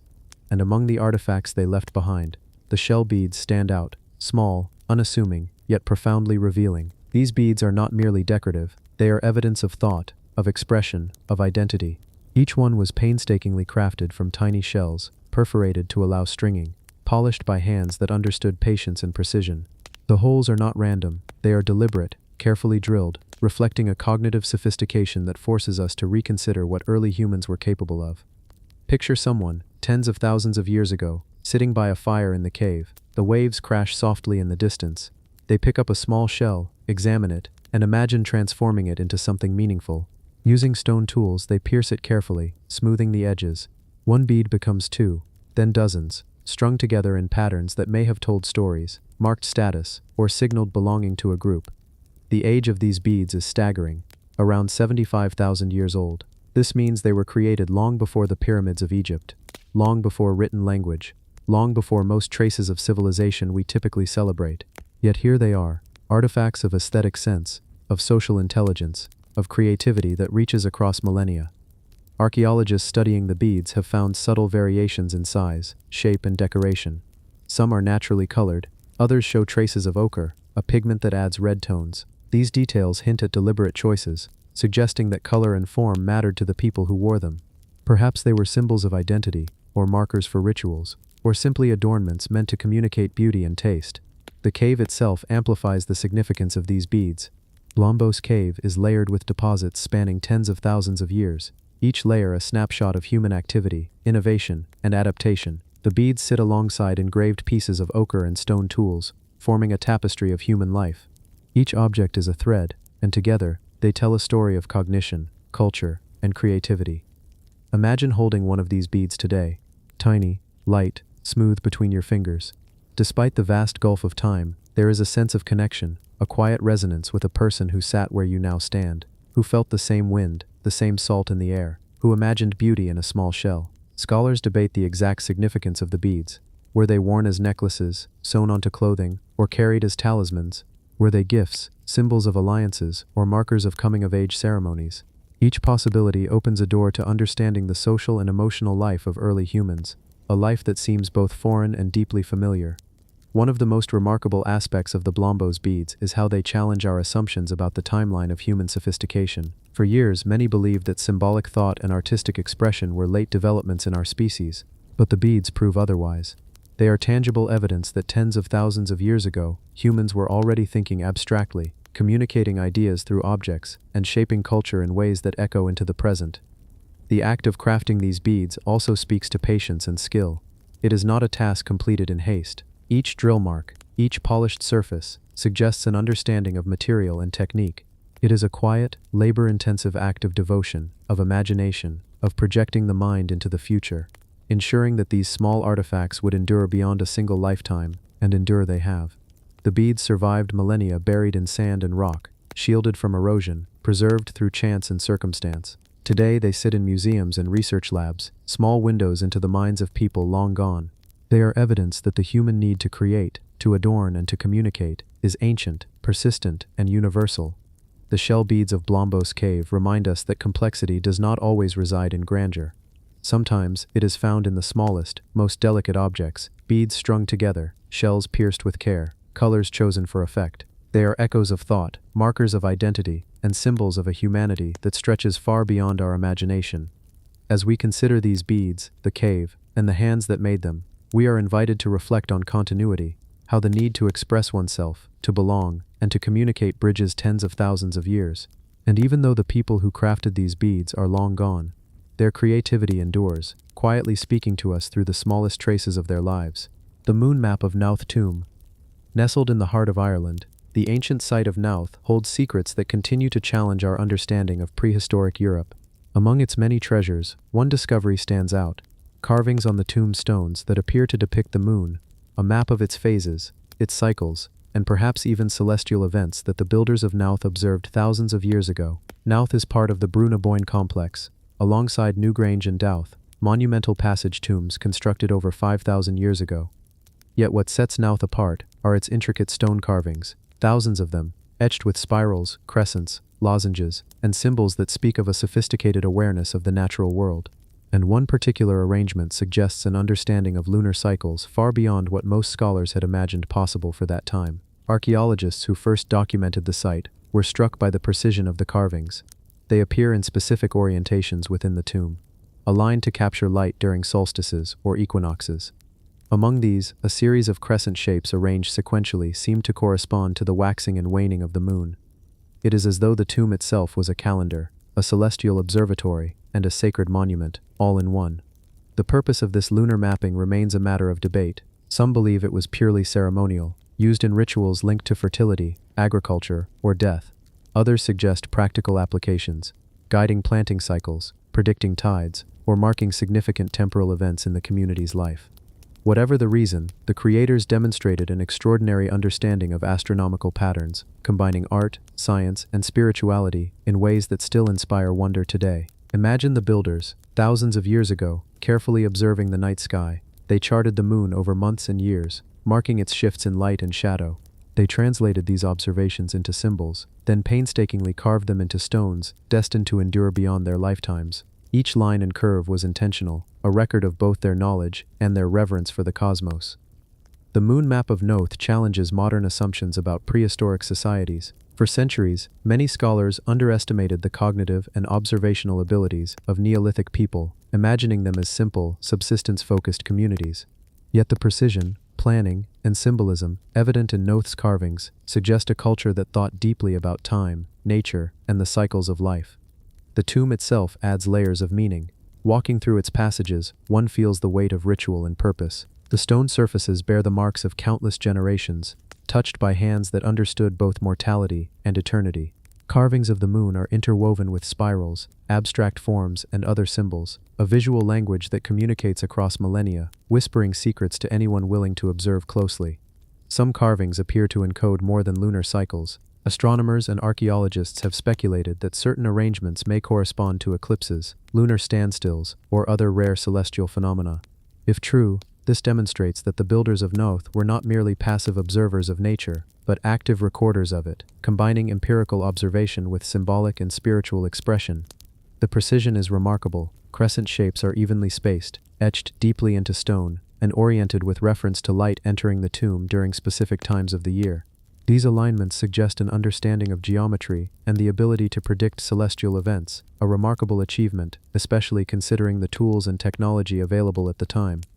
Holding the moon map in mind, one cannot help but feel the connection between human curiosity and the cosmos. The people of Knowth looked at the night sky, charted its movements, and translated those observations into objects that survive thousands of years later. The carvings are more than art. They are a record of thought, observation, and devotion, a bridge linking ancient understanding with modern wonder. The moon map also raises questions. Were there rituals tied to specific lunar events? Did the tomb serve as a site for astronomical instruction, religious ceremony, or both? And how much knowledge has been lost, carved away by time, erosion, and human activity, leaving only hints for us to interpret? As researchers continue to study Noth, they uncover new details with every survey, scan, and excavation. Subtle patterns emerge, revealing a sophistication that forces us to reconsider the capabilities of Neolithic societies. And yet, despite modern tools, many aspects remain elusive. The moon map holds its secrets carefully, teasing the modern mind, challenging us to understand a worldview so different from our own, yet profoundly human in its curiosity and observation. Ultimately, the moon map of Noth is a testament to the depth of human inquiry. It shows that our ancestors not only survived in the world but sought to understand it, to measure it, and to connect their lives to the rhythms of the cosmos. The tomb is a message through time, a silent conversation between the people who carved it and those who study it today. A reminder that even in the distant past, humans look to the sky with wonder, awe, and precision. The crocodile coffins of Kom Along the banks of the Nile, in the ancient town of Kom lies a temple unlike any other, a sanctuary dedicated not to a single deity, but to two, and among its mysteries are the mummified crocodiles buried in elaborately crafted coffins. These crocodiles, revered, embalmed, and entombed, speak to a civilization that saw divinity not just in humans, but in the creatures that shared their world. The practice of mummifying crocodiles might seem unusual to modern eyes, but in ancient Egypt, the Nile and its inhabitants were central to life, culture, and spirituality. Crocodiles were both feared and honored. They were dangerous predators, yet sacred symbols associated with Sobek, the crocodile god, a deity representing strength, protection, and fertility. To mummify a crocodile was to capture and preserve that divine essence, and to ensure that the power of the god remained present in the community. Archaeologists exploring Kom uncovered coffins containing crocodile remains of various sizes. Some were small, juvenile crocodiles, no longer than a few feet, while others were massive, their bodies fully grown and carefully wrapped in linen. The coffins themselves are remarkable, carved from wood or stone, inscribed with hieroglyphs and symbols intended to honor Sobek and guide the creature's spirit. The craftsmanship suggests devotion, reverence, and meticulous ritual care. Imagine the scene centuries ago. Priests performing elaborate ceremonies, the air thick with incense, chants echoing through the temple halls. Crocodiles were prepared, bathed, wrapped, and placed in their coffins with offerings and symbols. The process required knowledge, skill, and profound ritual understanding. Each mummy was more than a burial. It was a bridge between the mortal and divine, a tangible representation of faith. The variety of crocodile mummies reveals nuances in ritual practice. Some were intentionally small, perhaps representing the younger stages of life, while larger specimens could symbolize greater power or status. The inscriptions and decorations on the coffins suggest individual identity or specific devotional intent. Each crocodile was treated as a sacred being, deserving respect and careful preservation. The discovery of these coffins also sheds light on the broader Egyptian belief system. Life, death, and the natural world were intertwined. Gods were present in animals, humans, and the very land itself. By preserving crocodiles, the priests of Kom were not merely honoring a deity, they were participating in an ongoing cycle of cosmic balance, ensuring that Sobek's power flowed through their lives, waters, and harvests. Modern study of the mummies reveals details of embalming techniques. Linen wrappings were meticulously applied, sometimes in multiple layers. Resin, oils, and other substances were used to preserve the flesh and bone, demonstrating an advanced understanding of preservation. Small amulets or offerings were placed within the wrappings, intended to protect and empower the crocodile in its journey to the afterlife. Each coffin tells a story, not just of the crocodile inside, but of a culture that revered life in all its forms. The carvings and inscriptions depict rituals, prayers, and symbols that connected the people of Kom to their gods. Through these objects, we can glimpse a worldview in which the natural and supernatural coexisted, where devotion could be expressed through the careful mummification of a fearsome predator. The crocodile coffins also remind us that ancient Egypt was not a single uniform culture, but a tapestry of practices, beliefs, and rituals, varying from region to region. Kom dedication to Sobek, and the extraordinary care shown to crocodiles, reflects a localized devotion that adds richness and depth to our understanding of Egyptian spirituality. Visiting the site today, one is struck by the scale and precision of the work. Coffins, some partially preserved, remain in situ or in nearby museums, offering glimpses of artistry and ritual practice. These crocodiles, silent and still, are powerful symbols of faith, bridging the centuries. connecting us to a culture that understood the sacred in ways that continue to intrigue and inspire. The crocodile coffins of Kom Ombo are more than archaeological artifacts. They are windows into belief systems, reflections of reverence for life, and enduring reminders that humans have long sought to understand, honor, and communicate with forces greater than themselves. Each coffin, each mummy, carries layers of meaning, ritual, and cultural significance, challenging us to interpret, imagine, and respect a worldview so different yet deeply human in its devotion. In exploring Kom Ombo, we are invited to walk alongside the priests, to witness rituals that honored life, death, and divinity, and to reflect on the profound connections between humans, animals, and the sacred. The crocodiles, preserved for thousands of years, silently hold these stories, waiting for us to notice, to ponder, and to understand the depth of human belief and ritual practice. The giant wooden spears of Schöningen.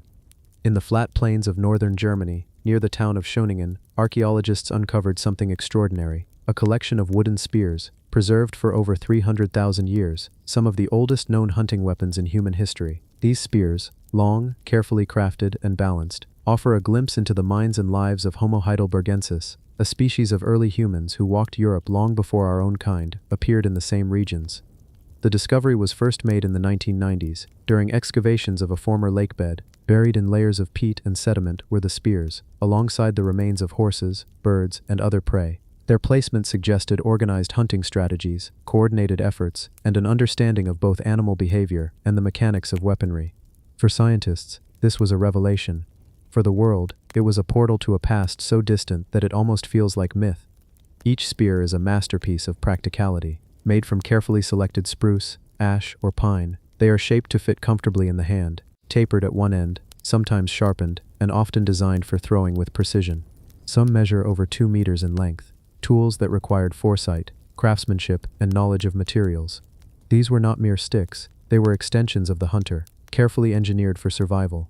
Imagine the lives of those early humans. They moved across the landscape in small groups, tracking herds, learning the patterns of prey, and communicating strategies without words as we understand them today. The spears were instruments of survival, yes, but also of ingenuity. They reflect problem-solving, planning, and the ability to envision outcomes, skills we often associate with modern humans, yet they were present here, hundreds of millennia ago. The hunting practices revealed at Schöningen also suggest remarkable cooperation. Multiple spears found together indicate group hunting tactics. Horses were likely driven into ambushes, coordinated by signals, sound, or movement. This was not opportunistic scavenging, it was sophisticated planning. Each spear, each movement, each action contributed to the success of the hunt and the survival of the group. The preservation of the spears is itself astonishing. Buried in wet, anaerobic sediment, they remained intact, protected from decay, allowing modern researchers to study them with extraordinary detail. Marks on the wood reveal shaping with stone tools, evidence of sharpening, and even repair, a record of repeated use and careful maintenance. These objects are not static, they tell a story of life, skill, and repeated interaction over time. Scholars often reflect on what the spears reveal about early human cognition. The design demonstrates planning depth, understanding balance, weight distribution, and aerodynamics. It shows the ability to project outcomes beyond immediate survival, a form of abstract thinking. The hunters of Schöningen were not only responding to the environment, they were shaping it, influencing the behavior of prey, and using intelligence to extend their physical capabilities. The site also raises questions about culture, social structure, and teaching. How were these skills passed on? Were young hunters instructed in the crafting and use of spears? Did rituals or traditions accompany hunting, perhaps for motivation, solidarity, or spiritual belief? The spears are physical evidence of behaviors, and behaviors are reflections of cognition, community, and culture. The giant wooden spears of Schöningen invite us to reconsider what it means to be human. They remind us that ingenuity, creativity, and cooperation are not recent developments, but ancient traits, embedded deep in our evolutionary history. These hunters, long extinct, connect us to a lineage of problem solvers, innovators, and observers of the natural world. Walking through the site today, one can almost imagine the sounds of the hunt, the thud of hooves on soft earth, the rustle of reeds, and the sharp thwack of spears finding their mark. Each spear is a bridge between past and present, between life and survival, between the ancient mind and our own capacity to wonder. The Schöningen spears are not merely archaeological artifacts, they are testimonies. They bear witness to a species that thought deeply, acted skillfully, and lived fully in a world that demanded both courage and intellect. They challenge us to reflect on continuity, on innovation, and on the shared heritage of human thought, stretching back hundreds of thousands of years. In every curve, every taper, every mark on the wood, there is story, intention, and presence. The giant wooden spears of Shoningen are monuments not in stone, but in living memory, tools that shaped life, survival, and the very essence of what it meant to be human. The reed boats of Tijuanaco.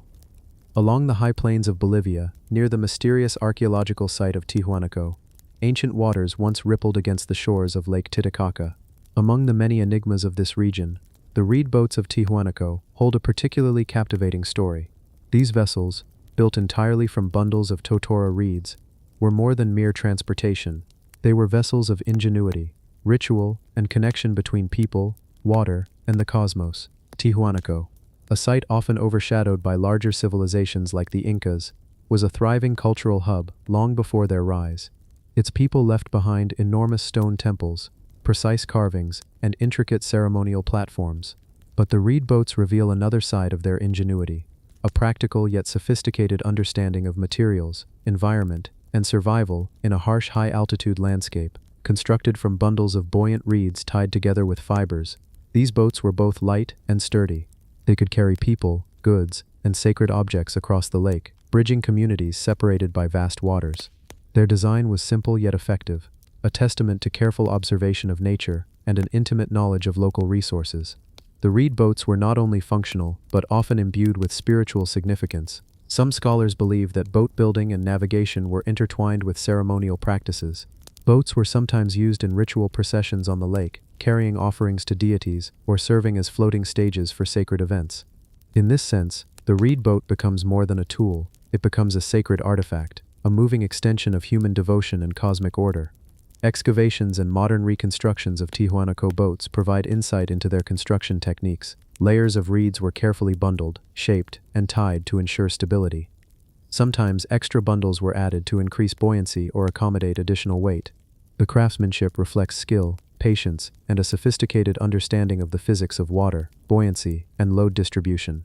Knowledge developed over generations of trial, observation, and experience.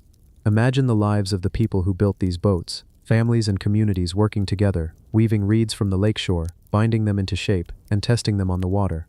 Each boat represents hours of labor, collective knowledge, and the wisdom of ancestors passed down orally, through demonstration, and through practice.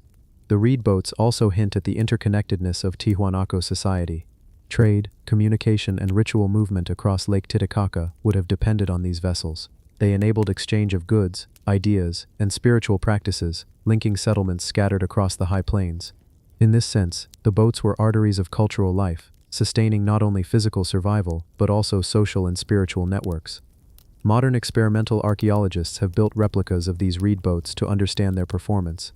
These reconstructions have shown that the boats are surprisingly seaworthy. They can float heavily laden, withstand waves, and be maneuvered with poles or paddles.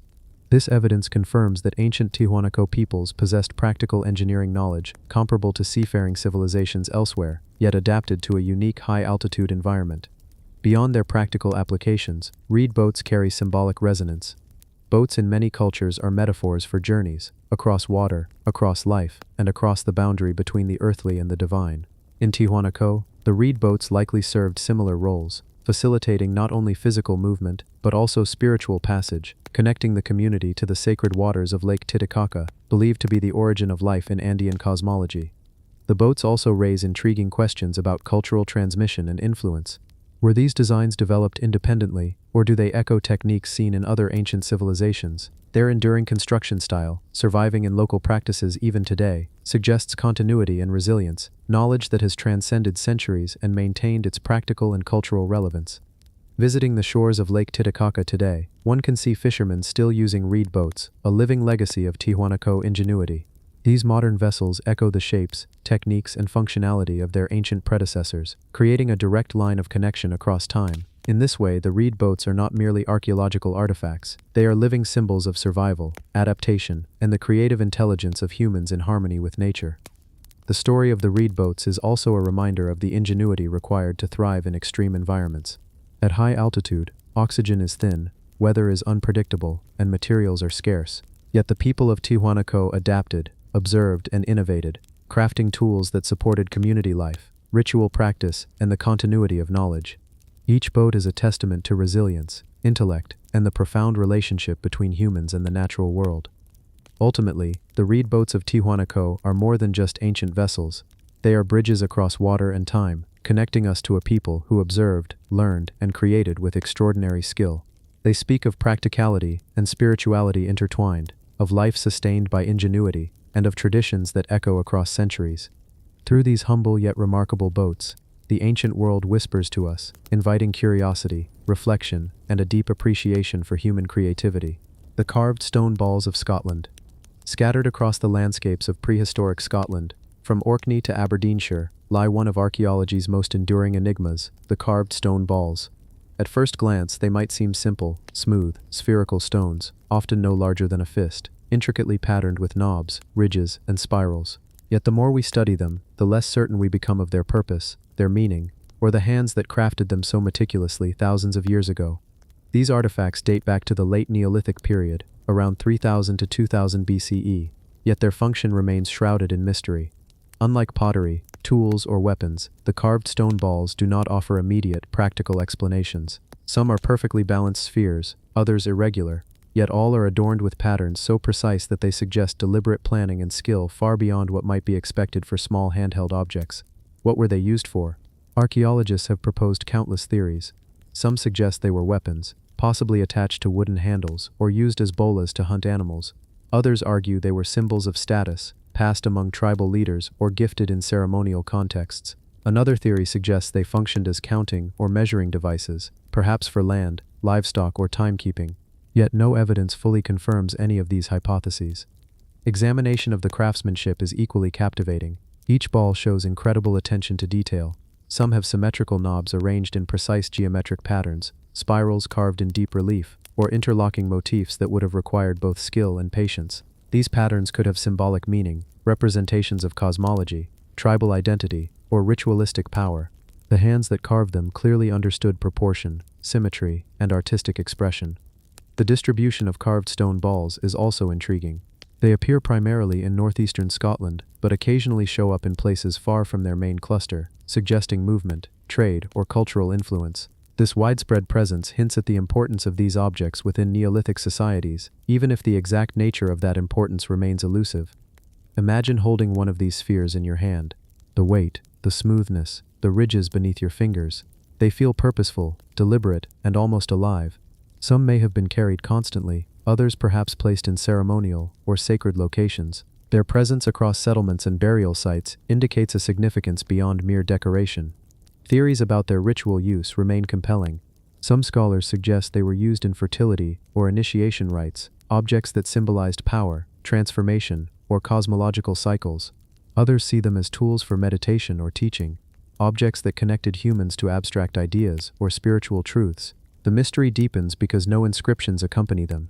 No written records explain them, leaving us to interpret meaning solely through form, context, and imagination. Despite centuries of research, carved stone balls continue to confound.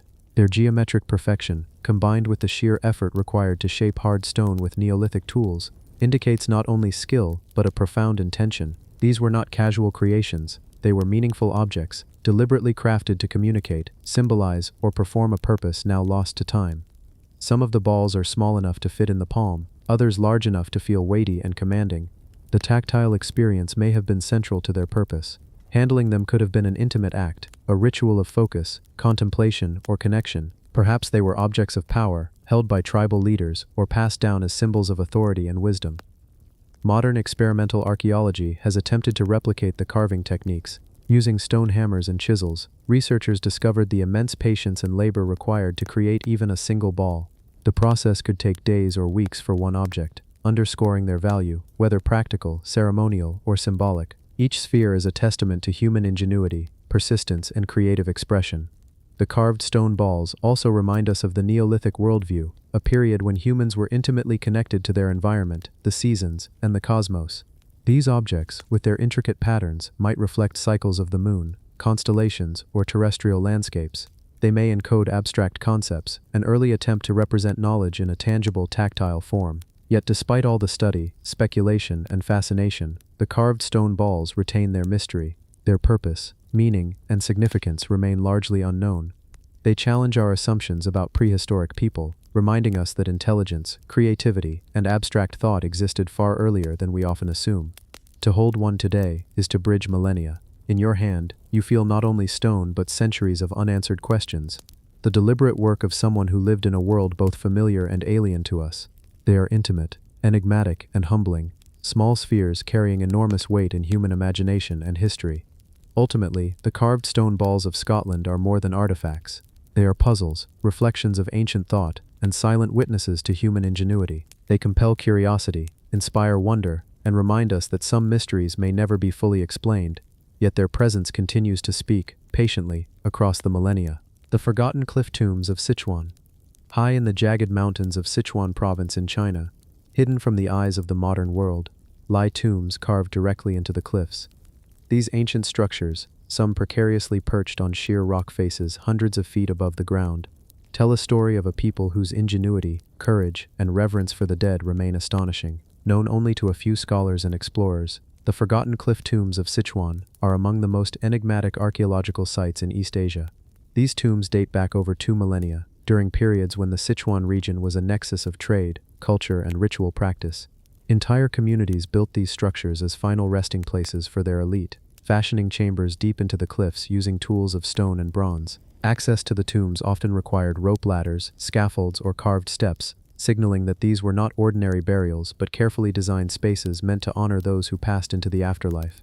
The tombs themselves vary in design. Some are simple niches carved into natural rock, while others are elaborate chambers with corbelled ceilings, stone sarcophagi, and intricate relief carvings. Many tombs contain grave goods, jade ornaments, bronze vessels, weapons, and occasionally delicate pottery. Every object speaks of a culture that valued artistry, ritual, and the continuation of social status beyond death. The positioning of these tombs on cliffs is both practical and symbolic.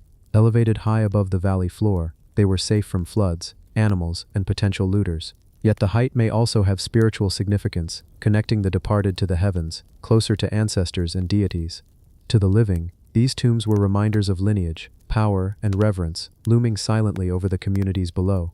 Explorers who have reached these tombs describe a surreal landscape, narrow pathways along cliff faces, the wind whispering through sheer rock, and tomb entrances darkened by centuries of dust and shadow. Inside, chambers reveal the remnants of human life, carefully placed to accompany the dead on their journey. The air feels heavy with silence and history, a tangible connection to the hands that built these spaces so long ago. Archaeologists have puzzled over several aspects of these cliff tombs. How did ancient builders transport heavy stones and materials to such heights without modern machinery? What motivated a society to dedicate such extraordinary effort to the dead? And most curiously, why are many of these tombs now abandoned, their histories largely forgotten outside local oral traditions? Some scholars argue that these tombs were reserved for the elite or warrior classes, a practice that reinforced social hierarchy even in death. Others propose a spiritual explanation. By placing the dead high above the valley, their souls could ascend directly toward the heavens, unimpeded by earthly concerns. Whatever the reason, the effort invested in constructing these tombs indicates a deep reverence for ancestry and the afterlife. Within the tombs, archaeologists have discovered remarkable artifacts. Jade pendants, symbolic of purity and protection, lie alongside bronze weapons, perhaps intended to defend the deceased in the spiritual realm. Pottery vessels, some intact and intricately decorated, suggest ritual offerings of food or drink. The careful placement of each object hints at a ritual order, a belief system that assigned meaning to every detail of burial practice. The cliff tombs also reveal insights into architecture and engineering of ancient Sichuan. Builders utilized natural rock formations to minimize labor while maximizing stability. Corbelled ceilings, carved niches, and reinforced supports demonstrate an advanced understanding of structural integrity. These tombs were not merely holes in cliffs. They were carefully calculated structures that have endured for centuries, a testament to ingenuity and meticulous craftsmanship. Exploring the tombs today, one cannot ignore the aura of mystery. Many remain inaccessible, hidden behind overgrown paths or sheer drops, and looting over centuries has removed some of the artifacts. Yet the cliff tomb's presence is undeniable, a silent testament to a civilization that merged engineering, ritual, and reverence into enduring monuments. The tombs also invite speculation about the people themselves. Who were they? What stories did they live? What rituals and beliefs guided their lives and deaths? Each tomb is a puzzle piece, a fragment of a culture only partially revealed. In their silence, the tombs challenge modern assumptions about life, death, and the lengths to which humans will go to honor both. For those who have glimpsed the cliff tombs, the experience is transformative. Standing on narrow ledges, looking at ancient entrances carved into vertical stone, one senses the presence of the past in a visceral way.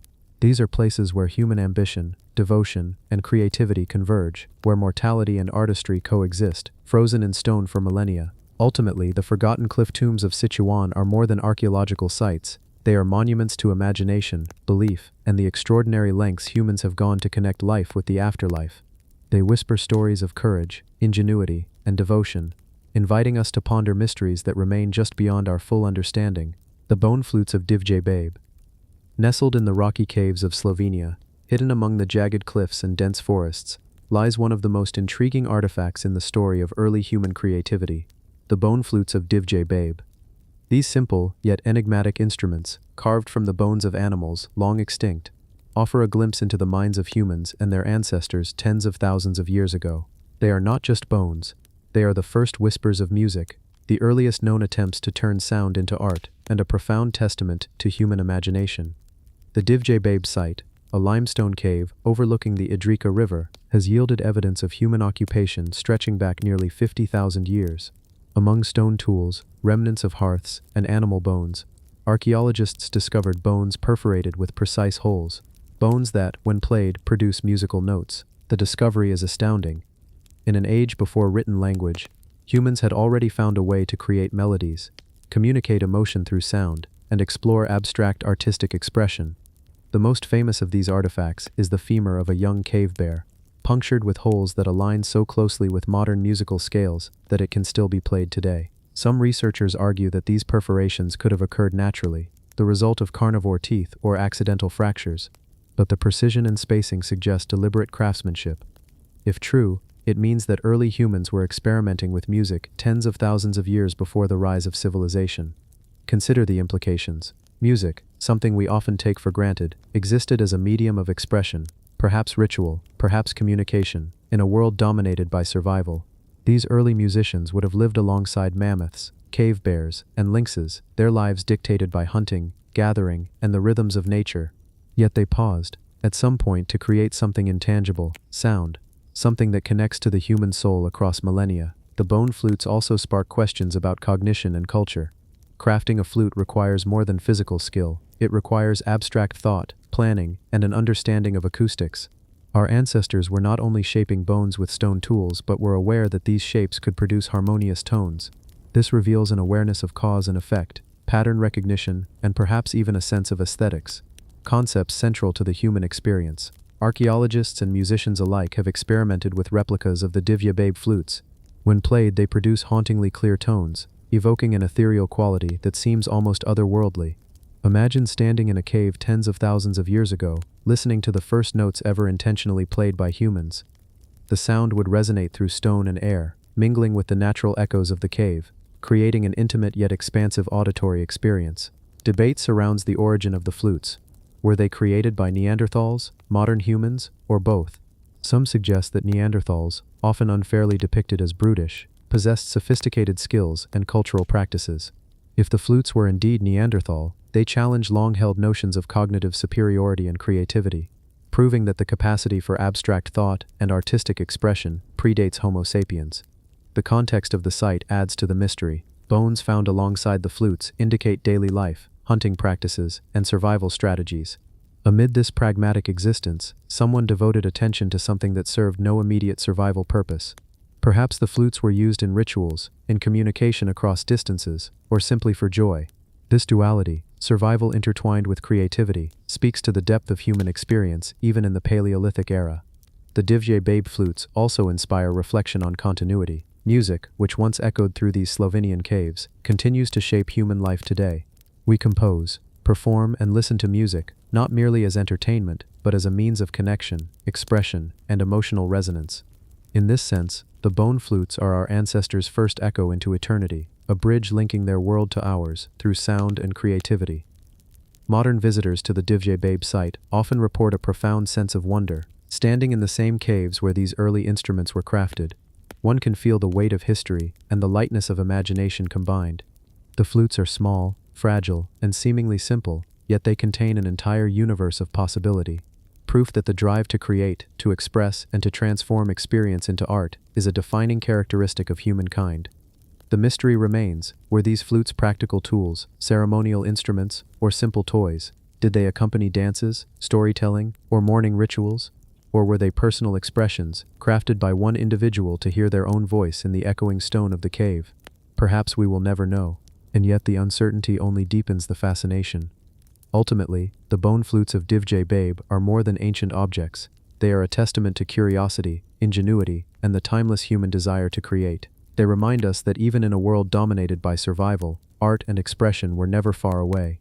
Music, the oldest language of the soul, began here, in bone, in cave, in the hands of someone long gone, yet echoing still across the ages. The golden tongue masks of Oaxaca. In the highlands of Oaxaca, Mexico, beneath layers of earth and centuries of history, archaeologists have uncovered artifacts that defy easy explanation: the golden tongue masks. At first glance, these masks might seem like ceremonial adornments, glimmering in gold, meticulously crafted with intricate details and facial expressions frozen in time. But what truly captures the imagination are the tongues, long, gilded extensions protruding from the mouths of these masks, an element rare in Mesoamerican artifacts and shrouded in mystery.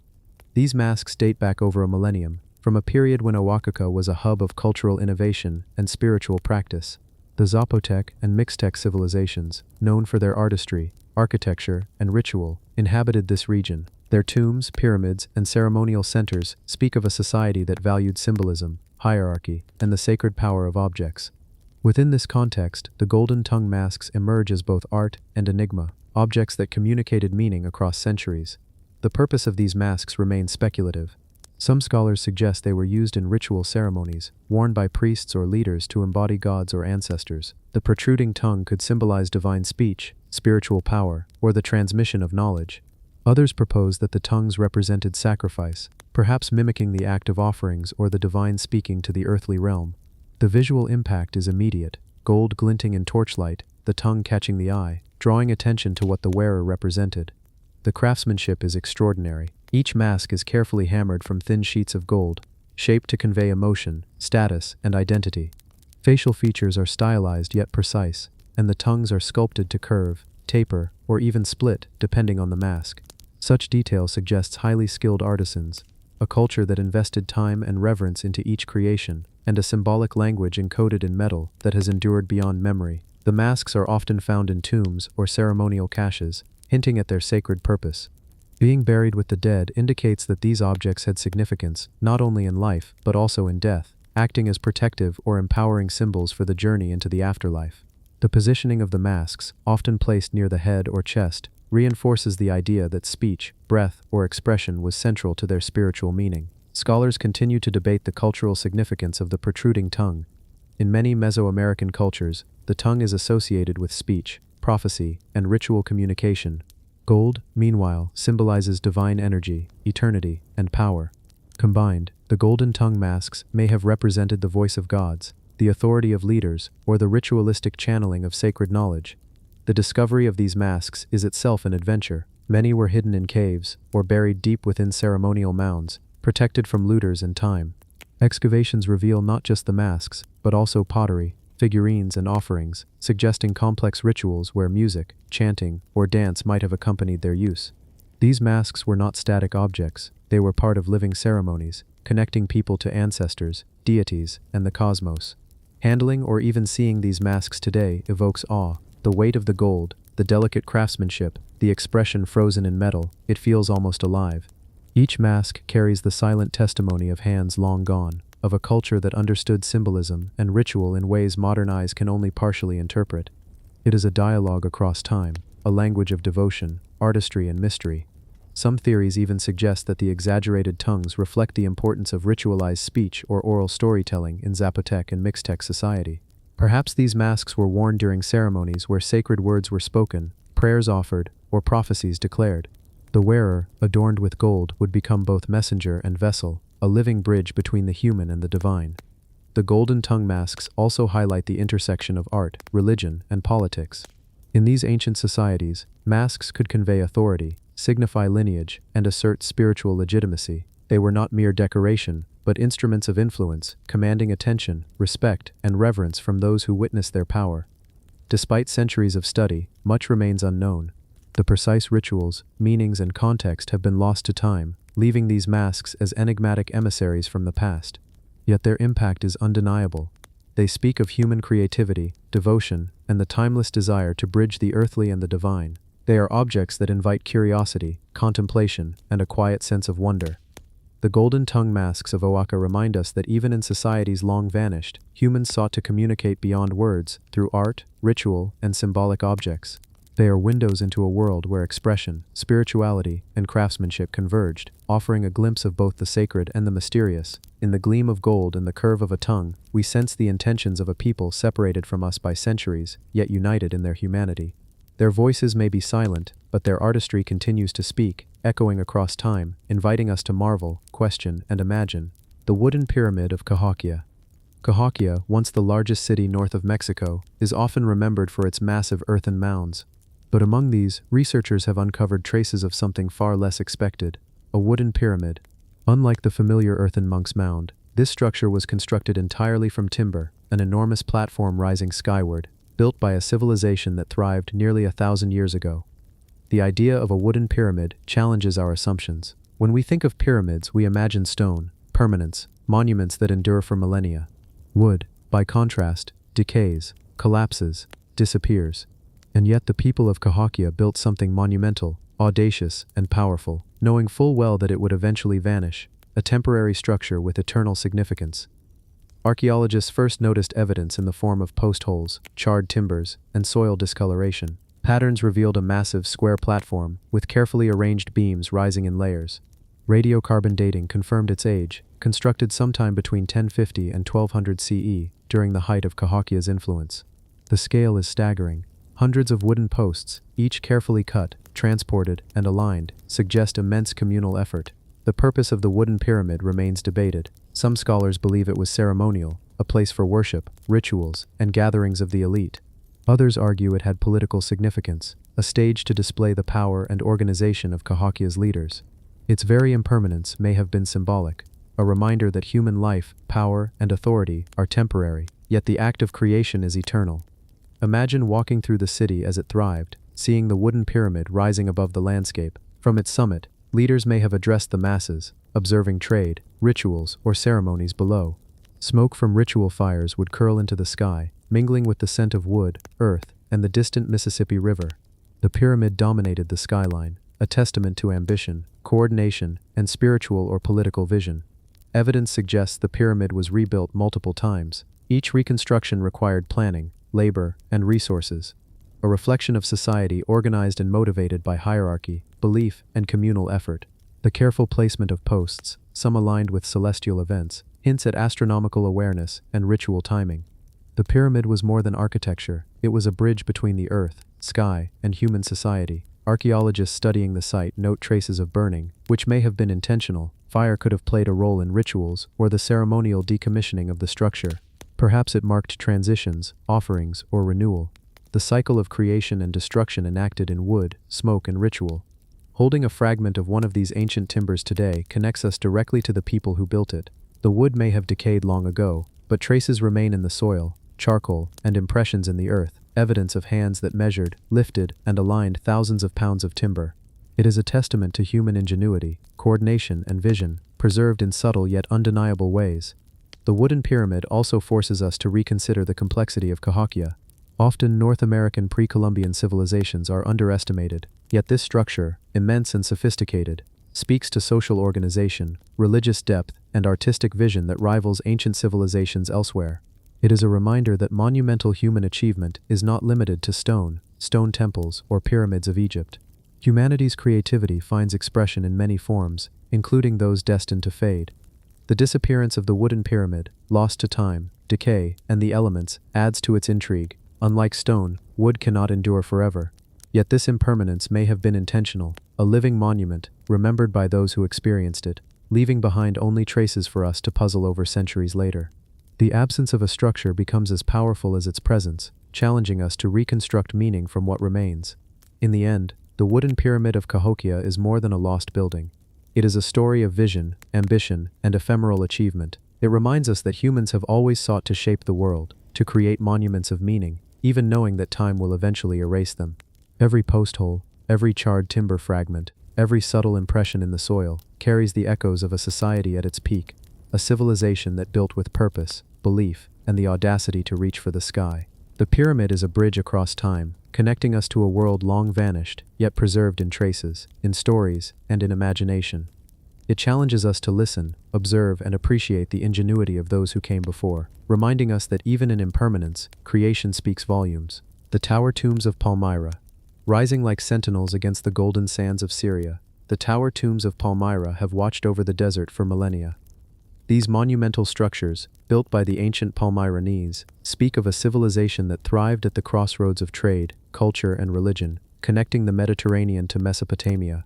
Towering above the ground, these tombs were more than resting places. They were symbols of status, power, and spiritual aspiration, carefully constructed to honor the dead while asserting the influence of the living.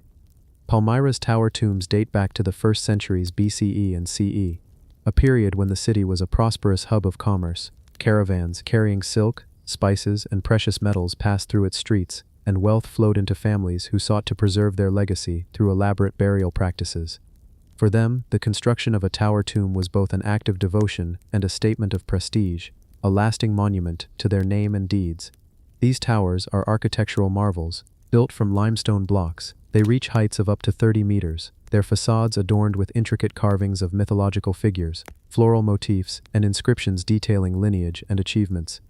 Each tomb is unique. Some contain multiple burial chambers, stacked vertically, while others are singular spaces with finely carved sarcophagi.